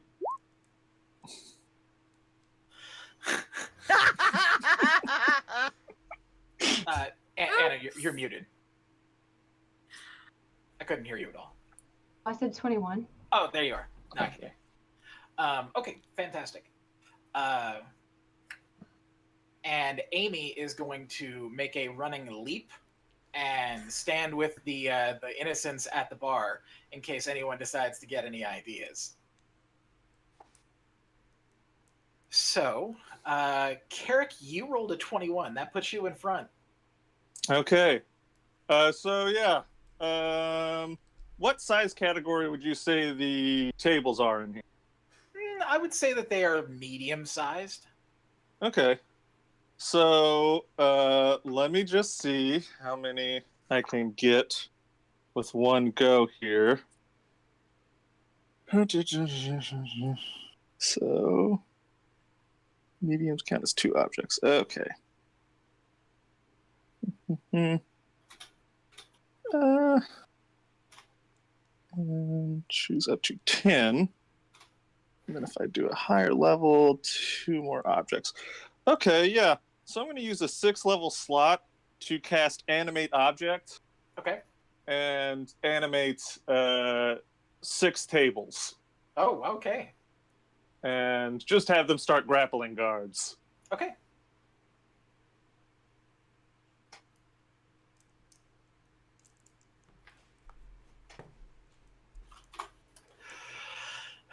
Okay, so let me make some grapple checks. And yeah, while that's going on, I'm just gonna say, it's really not that hard. All you guys have to do is just be polite to strangers, and you're not gonna start any fights like this.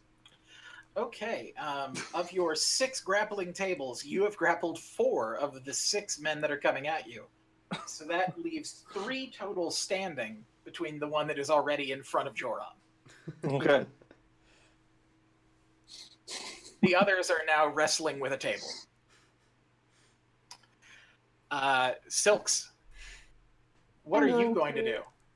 So am I attacking what is You- attacking them? The reason why I've put you into the initiative order is because right now you see what's going on with these people, and I am giving you the opportunity to get involved or to stand out.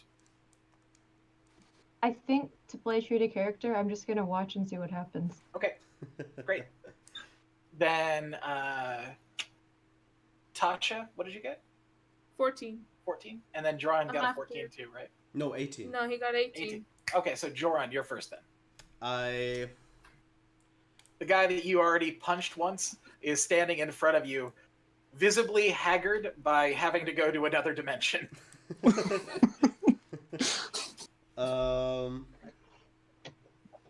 Fuck. Sorry. Action search is just once per or short or a long rest. That is correct. Yeah, I'm going to attack him twice right now, but before I do, I say, you should watch your mouth. And wait, I'm taking out my sword in one hand, my great sword in one hand, and I'm using the bludgeoning side. of Okay, it. sounds good. That is wait. Should be That's 4? No, 14. I think. No. Get the Silver strength. No, that's 19. Sorry, 19. Okay, that's a hit. Yeah. That's a hit. All right, you hit this guy. Okay. Deal some damage. Yeah, I would love to. This one will do. That is 11 points of bludgeoning damage. Okay, awesome. Okay, then another Okay. one before he goes. Okay. 20 something. So Yeah, guess that's it. That's hits. definitely a hit. That is 16 to hit. 16 bludgeoning damage. 16 bludgeoning damage? Yeah.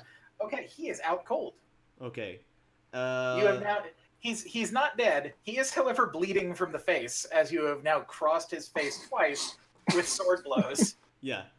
He's not dying. He's just being incapacitated. I'll move over to one that isn't struggling with the table. Okay. I have 40 feet movement. Yeah. So I guess okay. And attack him. You should teach your friend some manners. That is 21 to hit. 21's gonna hit. Wait. Yeah, 21. Yeah. That is 13 bludgeoning damage. Okay. Yeah, you take him across the middle, and he's winded. Okay. Obviously. I'm not going to use my action surge. Okay. Then, if you're done with your turn, that makes it it's my Tasha's turn. How many people are in the room? How many of them? How many total, or how many people that you're fighting? That we're fighting. There are 2 people still standing. There are 3 people that have been grappled. And there are several others, like about 3, 4, 5, 6 others that haven't gotten involved yet, but are definitely on the same side as these guys. And they look ready to fight? Oh, they're definitely ready to fight, but they're not drawing weapons yet. The guards are supposed to take down threats. That's what the guards Uh-huh. are trying to do. These are other people that are associated with other associations. Like their organization doesn't really keep the peace exactly. Mm. In that case, I'm going to pick one of the two that are still standing and still looking like, they're attacking us. And I'm going to use my bonus action to put Hexblade's Curse on him. Okay. And then I'm going to go attack him. Okay, great. Do it. Let's see. Are you going to do it to the same one that Joran just attacked, or are you going to do it to the other one? The same one. Okay. Actually, you know what? No, the other one. Joran's got this guy. Okay, sounds good. Right. Natural 20 Ooh, for the first hit. Make waves. Okay, I'm just checking real quick just to make sure I do this right. Okay. That's plus 13, but yeah. 3 plus, I think 5, so 8 plus 16, 19 points of damage. No, wait, double. Or roll twice, rather. 8 plus 8, 16 plus 8, 24 plus 29 points of damage. Okay, 29 points of damage. Yes. Okay, how do you want to do this? You just killed him. Oh. Well, I just basically just go up to him and, with my sword just slash at his top torso region. Uh-huh. And just let him drop. I don't really give a shit. Awesome. So he drops like a bag of wet laundry. And Yes, you did see that, Joran. my second attack is going to go to the one that Joran's fighting. Okay. That would be a 28 to hit. I'm assuming. 28 to hit, yeah. And then that's 12 points of damage. 12 points of damage. Okay, this one is now dead. Between the bludgeoning damage he's taken plus your damage. So basically it's like swipe, spin around, and then stab the second one. Yep. So you have now killed 2 people. The others are grappled.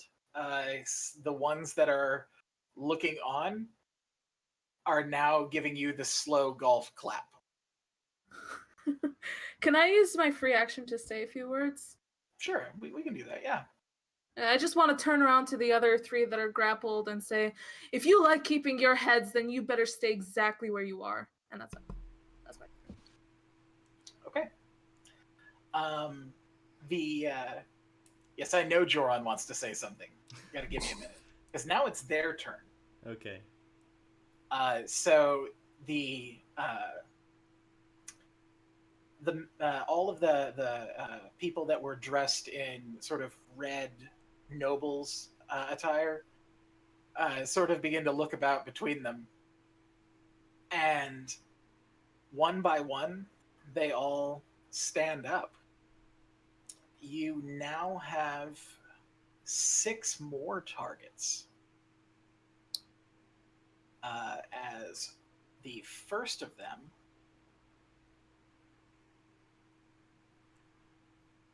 casts, it's light. Ooh, Blight. I'm a counterspell. You're gonna counterspell blight. Yeah. Okay, so this dark black necrotic energy begins to surge from this guy's hands, and before it can even reach more than an inch away from his body, it just fizzles. I think I have to roll for it still, but I'm pretty confident in my roll. So, yeah, 19 on the roll. Yeah, you definitely got him.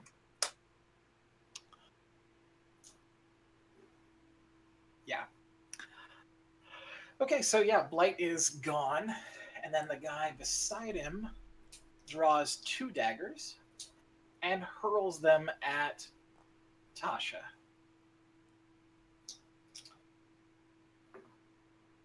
Tasha, what's your AC? 18. Awesome, I just rolled an 18. Ugh. A natural 18. Okay, so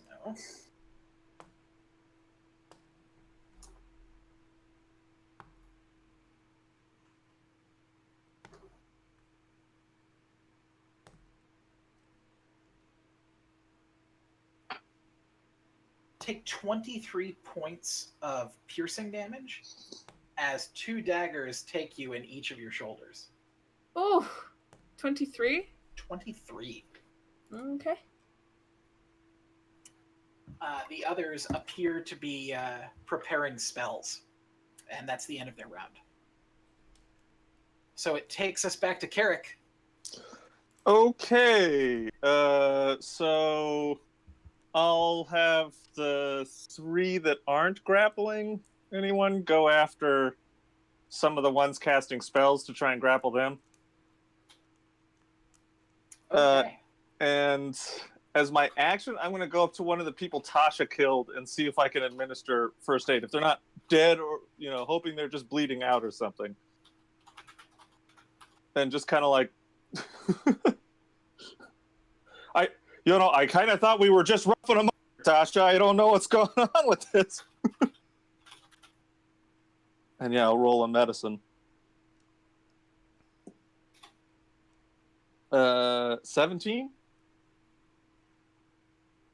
17 is a hit. Oh, no, medicine. I'm going to try and... I'm hoping that one of the people Tasha dropped, I can stabilize. Oh. And then Yeah, 17 on medicine. That'll stabilize. You got that. Okay. And yeah, the other 3 tables are just going to try and grapple some of the mages. The tables have turned.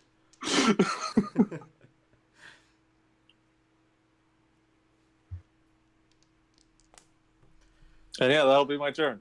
Just keeping people grappled. Okay. And yeah. Okay, awesome.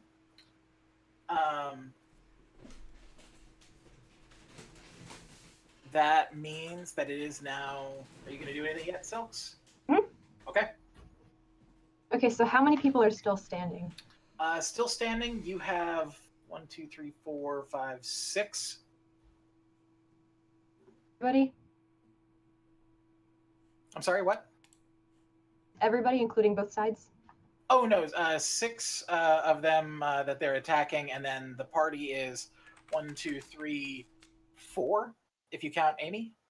So for the 6 that they are attacking, I'm going to cast a level 3 slow. Okay. To, if it works, let me see first.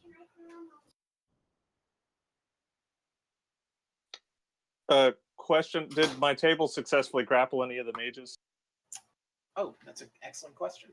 What was your athletics? I don't know what the table's athletics would be. Oh, that's a good question. Okay, so what'd you roll then? So 13 on the die for the first one, 2 on the second one, and 16 on the third.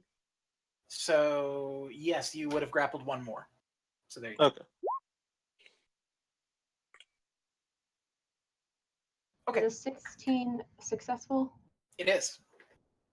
Okay, so all of the people that I just affected, they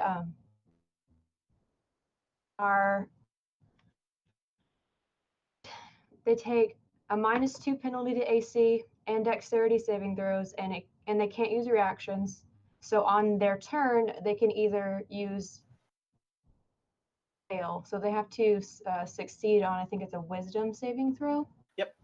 So all of them. So do you want to do that first before I finish all that? Oh, they do not make it. Okay, so they're all speed is halved, -2 penalty to AC and dexterity saving throws. Can't use your actions. They can either use an action or a bonus action, but not both. Cast a spell with a casting time of 1 action. I need to roll a d20. So whatever they're gonna do now, I guess.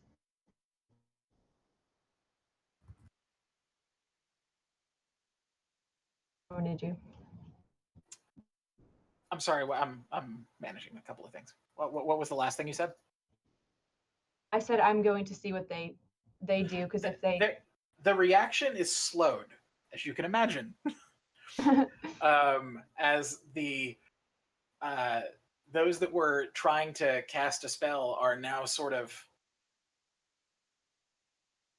immediately aware that things are not moving as they should.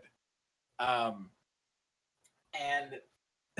the others seem to have not noticed quite yet, but they will be very soon.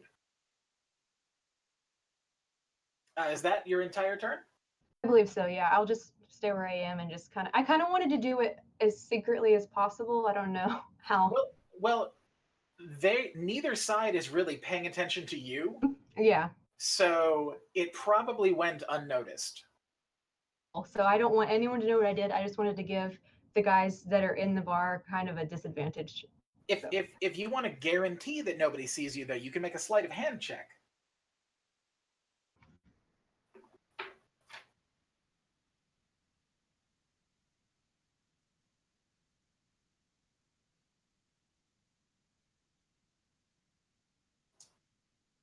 It didn't come through. What'd you say? Oh, it didn't? An 8? Yeah, I see it in the chat. So apparently somehow these are terrible thieves. They didn't notice that at all. But Carrick, your passive perception is high enough that you would have noticed it.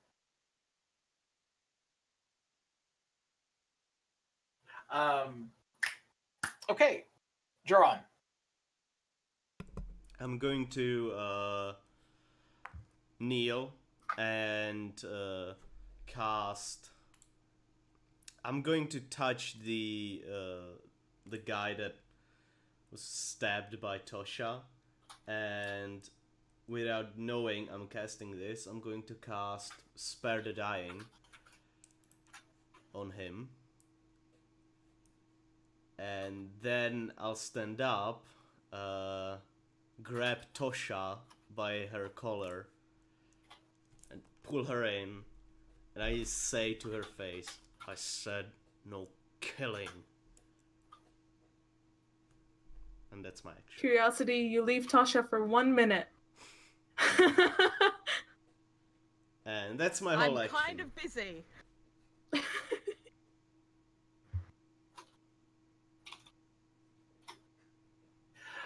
Okay. Yeah, 11? Did you say that you rolled an 11? I think that's what I heard when everybody talked at the same time. Sorry, what? Never mind. Okay, so is that your turn? Yes. Okay. Tasha? Okay, so there are spellcasters, they're grappled, right? That's correct. They're not grappled, they're slowed. Slow. Is it No, I mean one- the people with one's the tables. grappled, What? By the tables. What by the tables? I heard you and Carrick talk at the same time. Is it one spellcaster grappled by a table? No. The people that are grappled by the tables are all... Gone now? It said knocked the 3 out? tables that hadn't grappled anyone after spellcasters. Oh, see, I missed that part. I thought you were just grappling any of the people that are attacking you. No, sorry, yeah. It was supposed to be specifically spellcasters. Well, you'd still make the check. So yeah, then yes, you would have grappled one of them, one of the spellcasters.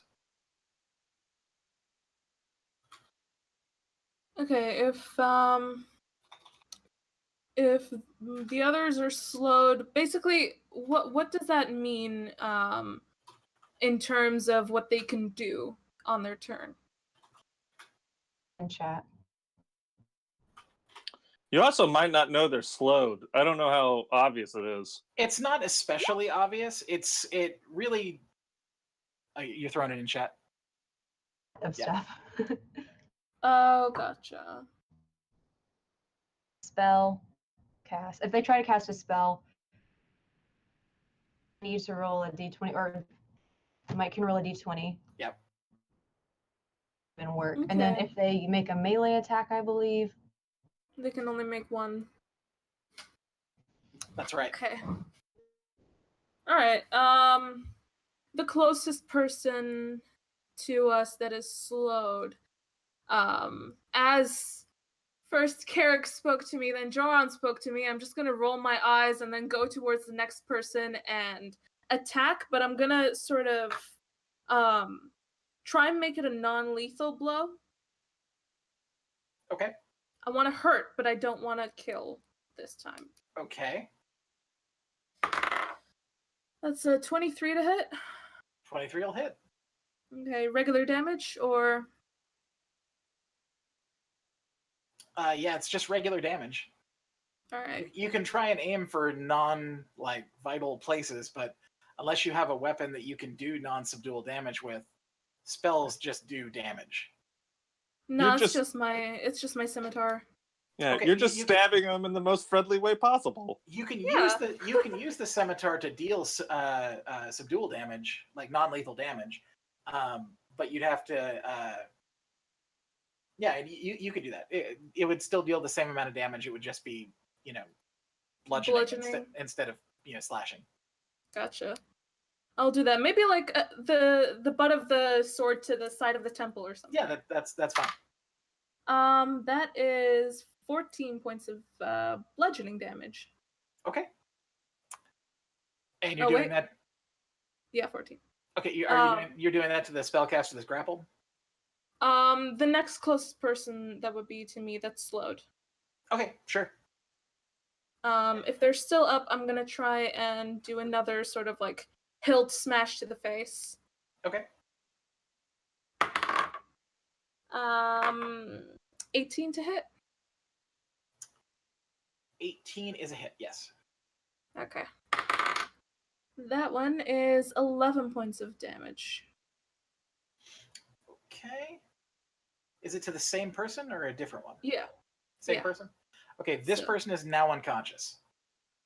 Okay. Joran, Tasha took your advice and is now, hilt smacked a guy into submission. I'm so proud of you. You didn't kill this one. Mind you, Tom wasn't here when I said it, but it was with an eye roll. Just so you know. There is some Good to attitude to it. Yeah. It was a critical eye roll. All right. So, let's try 1, 2, 3, 4, 5, and 6. I guess 5 now, because one of them's unconscious.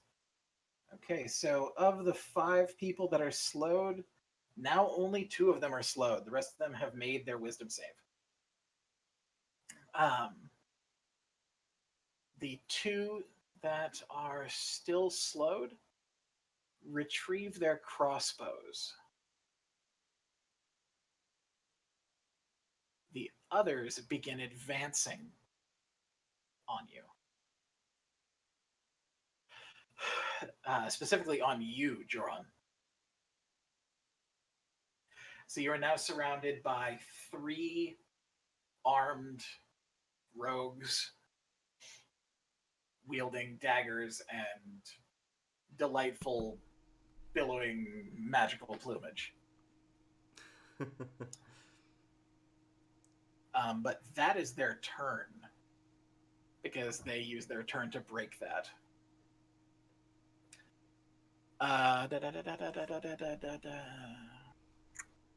That makes it time for us to move back over to Curiosity. Fucking hell. Yay. Yay.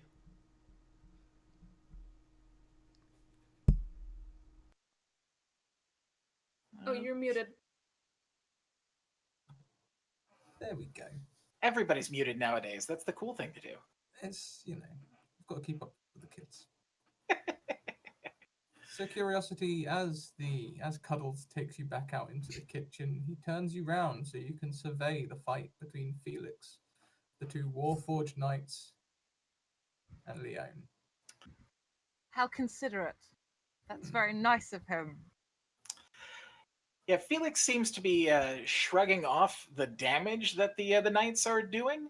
However, they are hampering him from being able to effectively cast any spells. Concentration checks are absolute shite right now.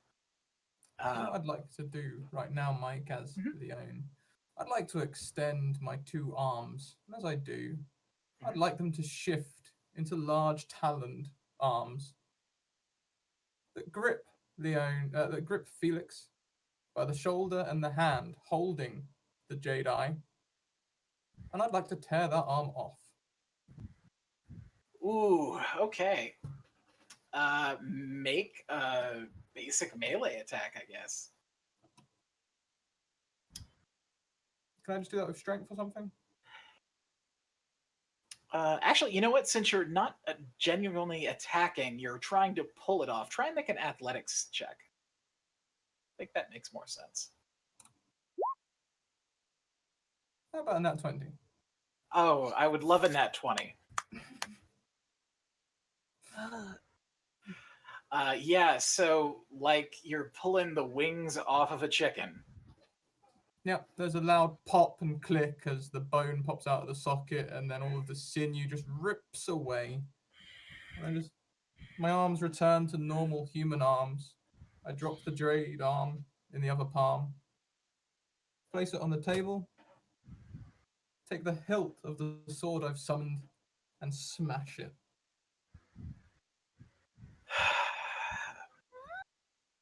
As you do that, you see this sort of. Let me describe the scene in full. As this sort of survey is before you, Leon rips the arms off your father. Then I do scream, FYI. So does he, because that's quite a shock for anyone. Followed Oh, I do immediately. it slow as well. Oh. Followed immediately by a look of pained, flushed concern, and then a look of overwhelming terror as Leon crushes the jade eye.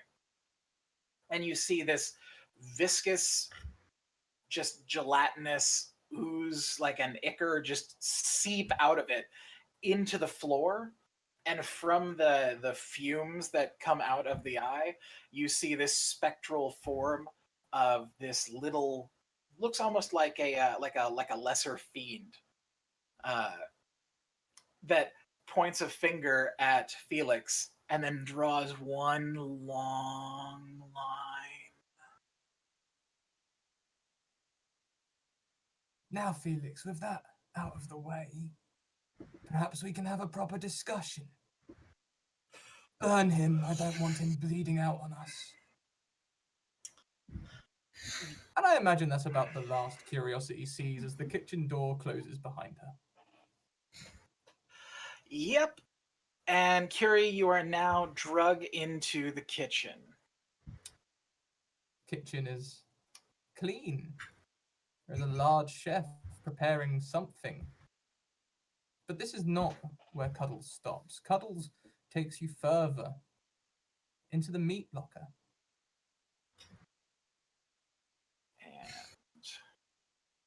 Ooh.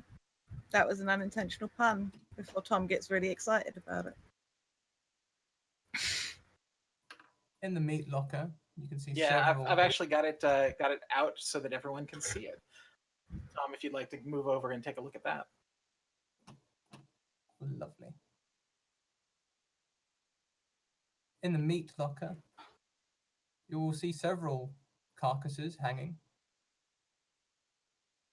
Most of them,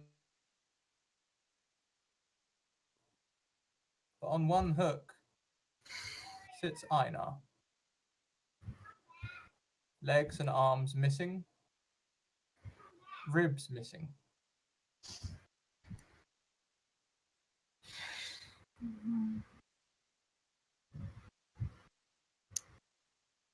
Cool. Great and good.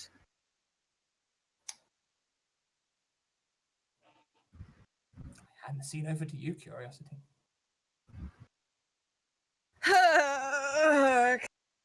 Cool. Great. Fucking great. I'm gonna try bust out of this fucking chair again. Okay, make an athletics check. Come on. Come on. Nope. Okay, that did not work at all. That was a natural one. Okay. Right.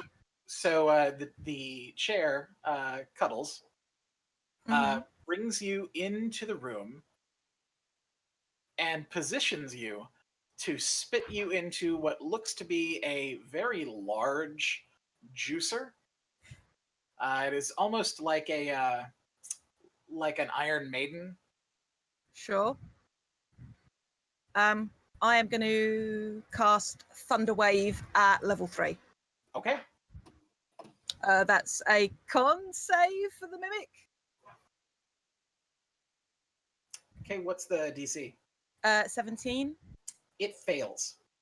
Cool. And I said I was casting it at level 3. 3. So that will be where's the fucking down 3d8. Let me roll that. 4, 8.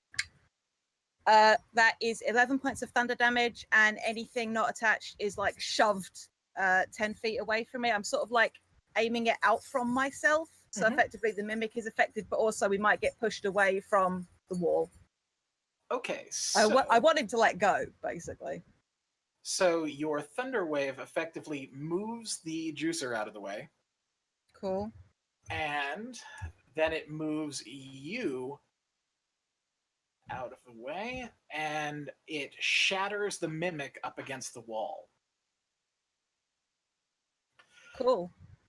You see its pieces crawling as though they're trying to get back together. Is the chef paying me any heed? The chef is not in this room. You can see Oh, the okay. room if you scroll all the way over to the right. Oh, gotcha. Okay, I am going to... Did any of my stuff get taken off me, or have I literally got all of my shit?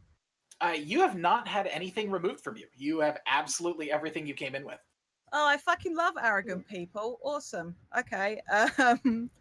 Then I will pull out my rapier. I will pull out Satisfaction and head into the kitchen. Okay, so let me reveal the kitchen for you.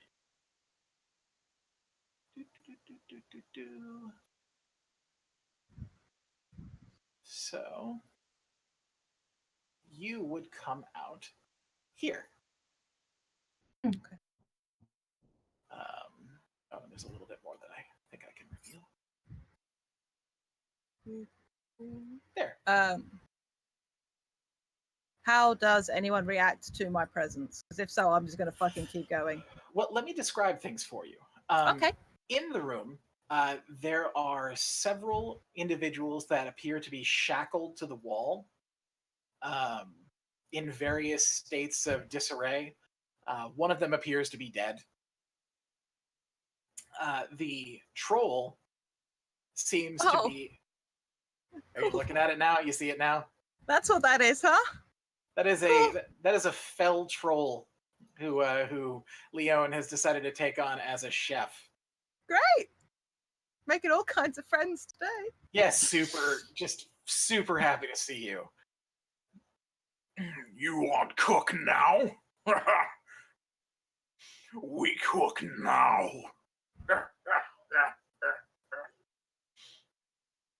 And we're kind of cut back over to the other group. Oh my god. Holy shit. There is a loud, thunderous sound. Sounds almost like a battle horn. And all of the people inside that you were fighting against immediately disengage and open up a dimension door. Is Rohan coming to help? Rohan is not coming to help. They, however, the ones that are not grappled, are leaving.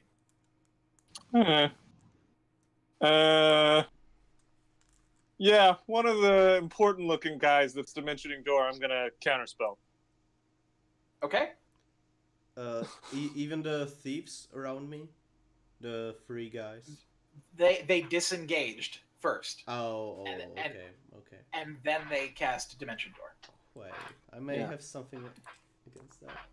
Maybe. I just want to talk to a guy. Yeah, that's 25 on my counterspell check. Yeah, that's a success. 25 is pretty great. I do love Abjuration Wizard. I'm loving this. So, yeah. Okay. Abjuration's fun. Mark off another. Do you in fact have anything to do about this, Joran? No. Okay. So you are now left with several unconscious bodies, 2 dead bodies, and 1, 2. Dead? No. Yes, Tasha killed 2 of them. Well, I think we had tried to stabilize them. Yeah, One of them those were the unsuccessful. One of two them, that they- one of them was stabilized. The other one did not. I cast Spare the Spare the Dying. dying.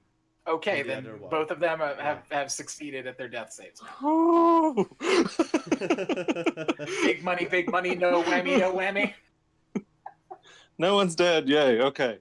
Okay. I didn't want to start off killing a bunch of guards from the town. Okay, awesome. So, so that means you're in possession of 1, 2, 3, 4, 5, 6. 6 of the total of 12 people that were in there that had engaged you. So, halvesies. All right. Yeah. The thieves that were trying to escape via Dimension Door that you stopped seem to be a little frightened about what's about to happen. But at the same time, they have that sort of I'm sweating, but I'm cocky look about them. like surely this looks bad, but I will get out of this. There's always a way out of this. I belong to the guild. So standing up from the guy I was applying medicine to as I counterspell it. It's kind of like I like the idea that Carrick doesn't even look. He's just like, oh yeah, right. Oh, spells thing. Kind of just go. I only had to see 3 dimension doors open up to know what was happening. So no worry, we'll let you join again. I just sort of, I kind of want to know exactly the lay of the land here. I mean, we just walked in, we get harassed by you guys. I think that fella had the punch coming, and then we get attacked. I'm going to do the thing they do in cartoons. Get all of them together and use the 20 meters of my rope that I bought before and put it all around them. Right, okay, yeah. So you're tying them all up while Carrick is blissfully interrogating them in the nicest way possible.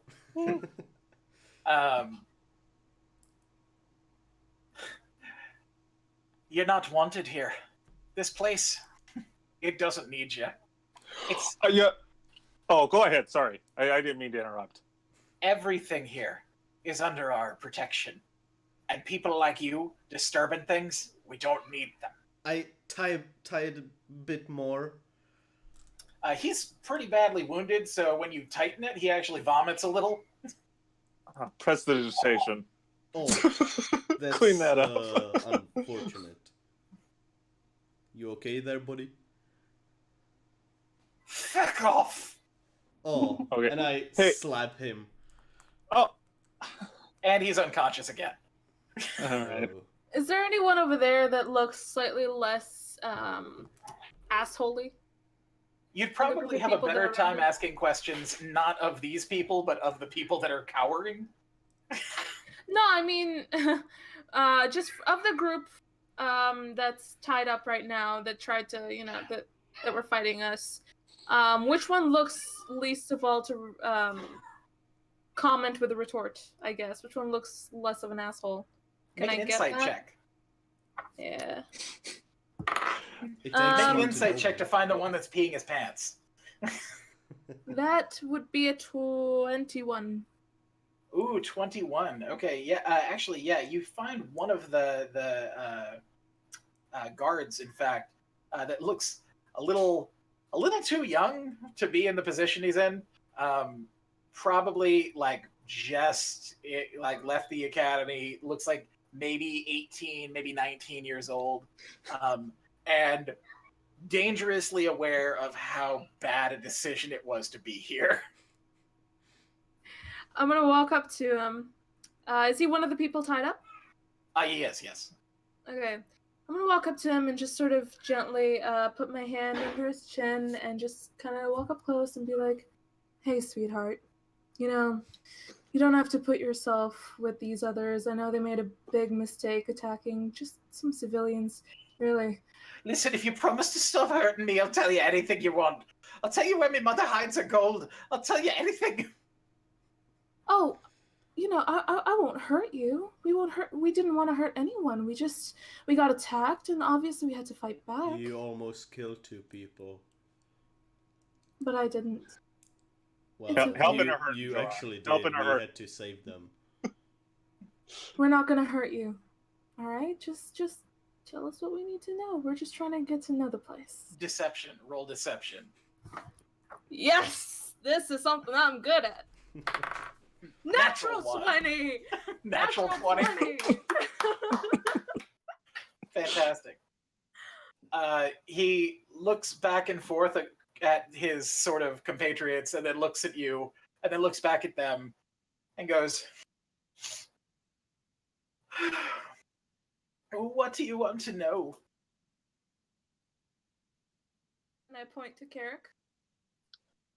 Oh yeah. So I guess we're just kind of wondering how we can avoid future incidences like this. We just kind of want to do a few things. Also, maybe meet with whoever's in charge here, because I don't know if you know about this yet. There's kind of an army marching over here. Also, there's a Draco Lich roaming the lands. There's a lot of stuff we kind of need to talk to like people in leadership positions about.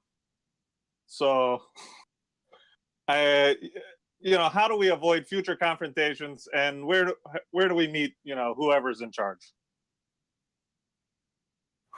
Well, if you want to meet the man in charge, all you have to do is go to the Capitol building.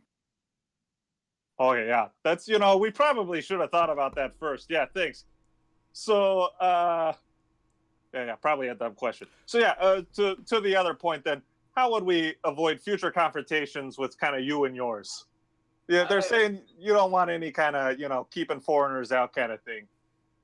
Well, the guards are posted to enforce the law. So is it against the law to be a furball? It's against the law to oppose the guards. Oh, okay, so they are the law, like kind of no matter what. The law's kind of a little amorphous. Whatever they say is the law, and you just got to take it. Amorphous? Okay, yeah. So it's kind of, it doesn't have a set shape. It's whatever you guys want it to be. It's kind of, that's not really what it means, but that contextually, that's what it would mean in this situation. I mean, if you're asking if we make the law up, I don't know that we make the law. That's done in the Capitol. So I guess what I'm saying is, what you and your guys to come up and harass us when all we had done was walk into the building. Well, obviously. Okay. You're all outsiders. Right, so you may want to just make sure people know not to do that to us anymore, because I don't, I don't have a lot of time to get in a bunch of fights, and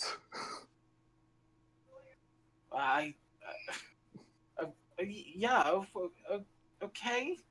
Okay, so yeah, I'm gonna look over to the person I saw cast the slow spell. So I appreciate you protecting everyone here.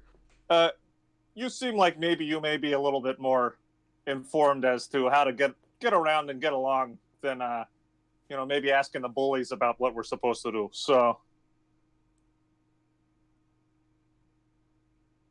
I'm Carrick, and these are my friends Joran and Tasha, and what's the squire's name again?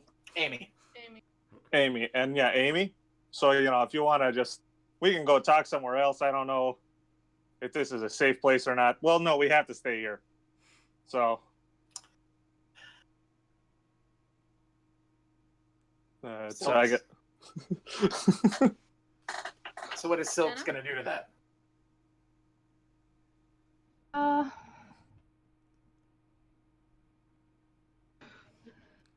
I think that they are still kind of going to approach them yet. Oh, so I was directly speaking to you. I'm sorry.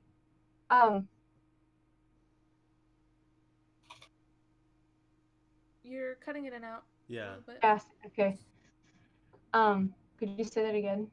Oh, so just thanks for your help back there, and maybe I should be. You seem to know how to get along a little bit better than these guys. Maybe I shouldn't be asking the bullies on how to get through the city, without a fight. So if you got any advice or anything, and then I introduced all of our characters.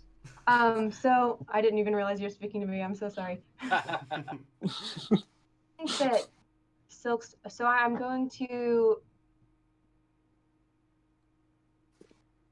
officially just be like, "You're welcome. I did that for you," but I want them to kind of understand that I'm not on their side specifically.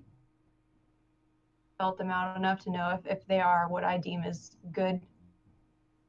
I do want to ask them about how they feel about the way the city is going, the direction the city is taking. I haven't ever been here before, but right off the bat, I can say I'm not a huge fan of the police force. So some might say it's a tourist trap. This is your first time to this city, and you came here first? Tasha over here is kind of from the area, I think. Is that what was explained? We knew the area, so I just kind of assumed. Yeah, I've Pretty been here before. Oh, she does. Okay. Wait, I have a question. Before? Oh, sorry. What? Before? The first part cut out. I didn't. Before? Again, it's cutting out. He keeps giving the same words. If you've been here before, that was the question. I think. That's what I'm asking. Yes. So you have been to the city before? For a considerable time, yeah. Just the differences this city has taken, or are you just like it's been such a long time that you don't remember? I actually have a question. I never really remember the guards being this way before, do I? No. This place, I mean, while it was genuinely not the most pleasant place for you, mostly because of your internal turmoil with your family. The place itself, like the city, was kind. It was a beautiful place, and people respected each other, and there were no corrupt individuals in power. It was genuinely a nice place. The last time I was here, it was completely different. So you do see the changes. At all like that. Yeah. It's drastic, to say the least. Your group, if you like these changes or if you are not.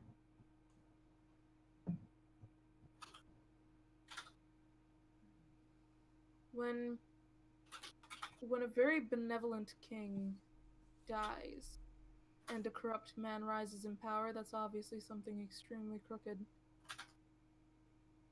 Yeah, so I don't want to speak for everyone, but I think that as a group, if we are generally opposed to corruption and abuse of power. Aye. Yep. Taking a turn for the worse, and I think that's apparent in its guards that you've met now, as they follow this new king. Tyrant, a murderer.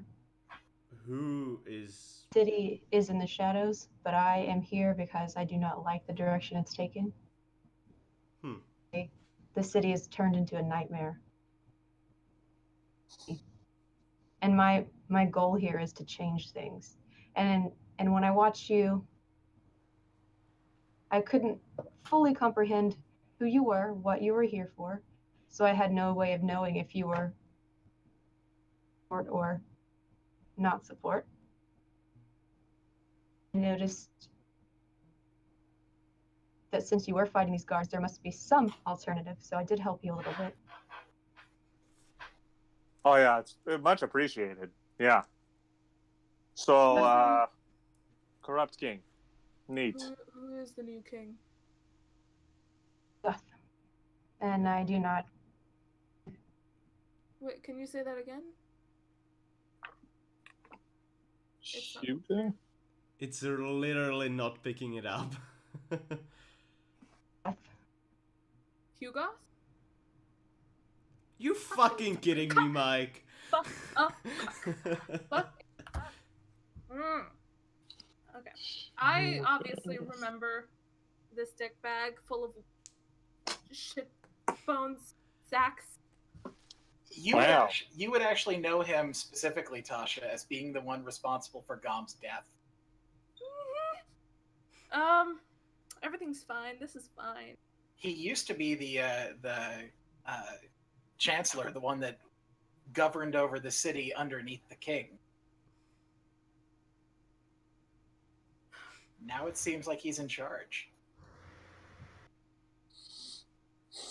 Well, this city's fucked. I agree. Watch your language. I'll speak however I fucking want. All right, I don't think this is exactly the hill we want to die on today here, Joran. So, I disagree. All right. So, when did this new king take over? When the old king died. What was that? When the old When king the new died. king died. Oh. Was it 4 days ago? The king died almost 6 months ago. That's what the poster told you before. I don't think I saw the poster.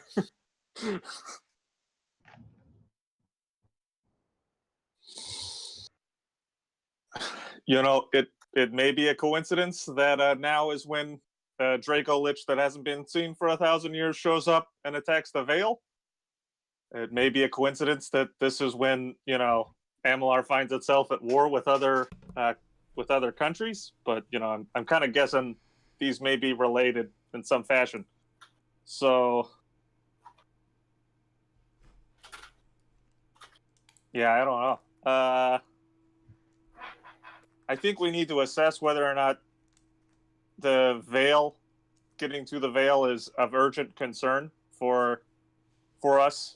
Clearly we need to get together some kind of task force to fix the damage that's been done there. But if we're not the people that can do that, perhaps we can start arranging it. Anyways, I am now going to cut us back over to Curiosity in the icebox. Okay. So, Curie, you're looking up at this about 12-foot tall, probably 630-pound troll wielding a meat cleaver. Mm-hmm. Question one, is this still the icebox or is this the kitchen proper that I've come into? It's the kitchen. However, the kitchen is connected to, or the whole room itself is cooled by large blocks of ice. Okay. In order to keep all the fresh ingredients fresh. Okay. But it's not like frozen in here. It's just okay. It's just cold. 2 questions. 1, how high is the ceiling? Ceiling's about probably 20 feet. Question number 2, is there a stove in here? Like, is there something that's being used to heat or cook things? Yes, actually, back here, this back here, if you notice my marker. Yep. Is one large cooktop with a bunch of bubbling pots. Okay. Okay, I am going to use my movement and dash and head over to the stovetop. Okay. And literally seal the fucking stump finger that I currently have going on before it bleeds over too much stuff. Okay. That's my action. That's my movement and my action. My bonus action. Sorry. Would pressing my hand against a stovetop be a free action or my action, Mike?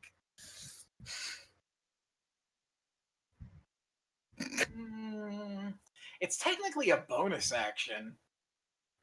Okay. So, Well, it's okay. Well, then I used my movement and my action to dash, and my bonus action to seal my fucking stump finger. okay.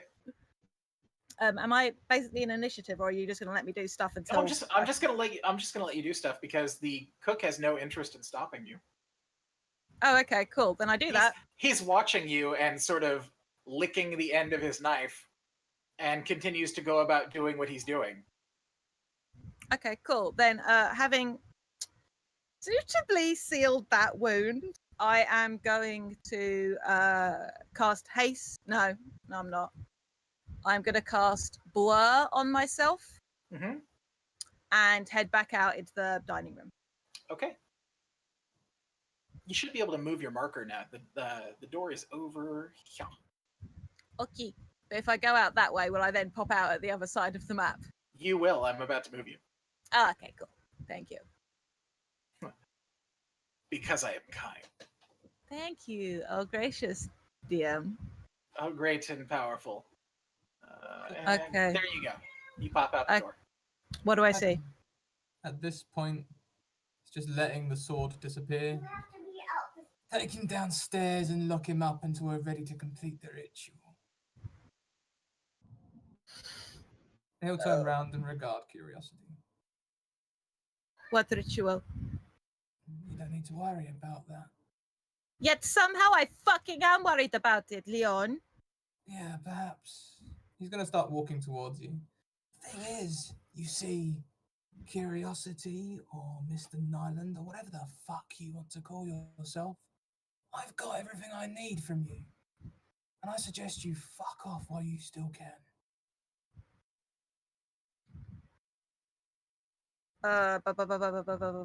Did I see where he put my finger? No. Fuck. Okay. And I think he might just reach out and try and perhaps grab your throat. You can fucking try. I'll duck out of the way. I don't know if that's a contested, like a grapple or something. That is a grapple. It'd be an athletics check. Versus my acrobatics, yeah. Mm-hmm. Okay. You gotta try and tumble out of the way. Yeah. 23. Ha! Oh shit. Doesn't the attacker win on a tie? Yep. Motherfucker. You'll just feel like talons just sort of nip around your neck and perhaps scales against your throat. Mm-hmm. You don't seem to understand quite how little you matter in all of this, Mr. Nyland. He's going to take your hand and just sort of stretch you out, get his face real close to yours. Now, probably have got about 3 or 4 days. My men are on their way to the Vale, where they will end your fucking most lovable twink ever.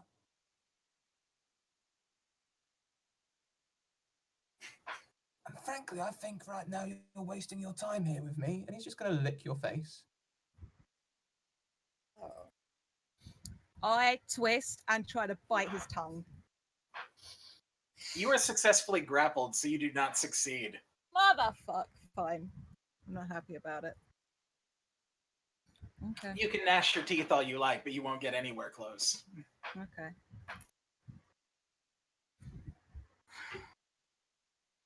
Now fuck off. He's just going to let go and turn his back on you. Picking up a pomegranate from the table and taking a nice juicy bite as the red blood of the fruit dribbles down his chin. Am I still frightened? You are frightened. So I can't attack, or I attack with disadvantage? You cannot attack him, and you must move away from him on your turn.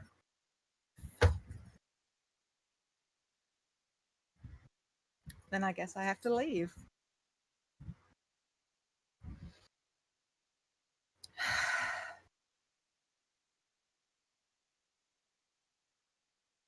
Run along. As this is not the last you will see of me.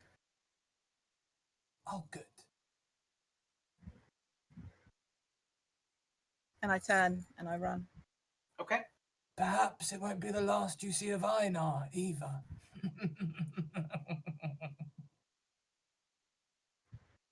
He takes another deep bite. Ugh, I hate him. And the doors close behind you with the sound of rumbling laughter. And that's where I'm going to end game.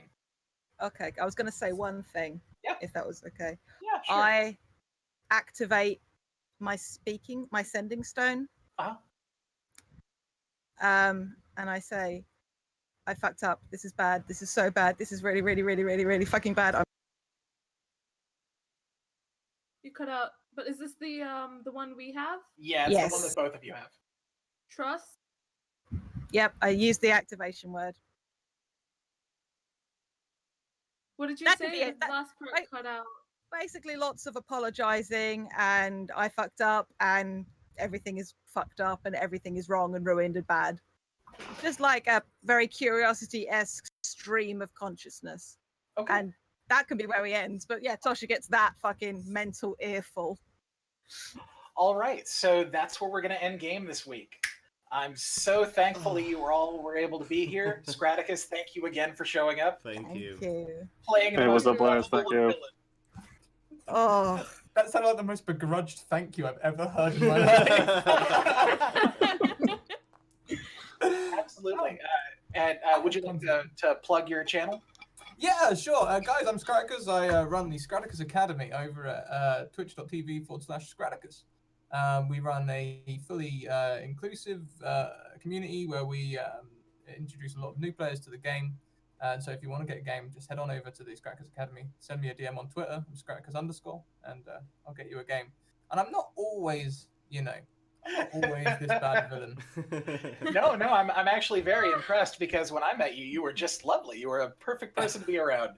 This is like you had a closeted serial killer in your repertoire. You were just waiting to let out. No. Oh my god. I thank everyone for coming today, especially you, the viewers. I'm so thankful that you could be here. My name is Mike. I have been your DM, and thank you for coming. Bye.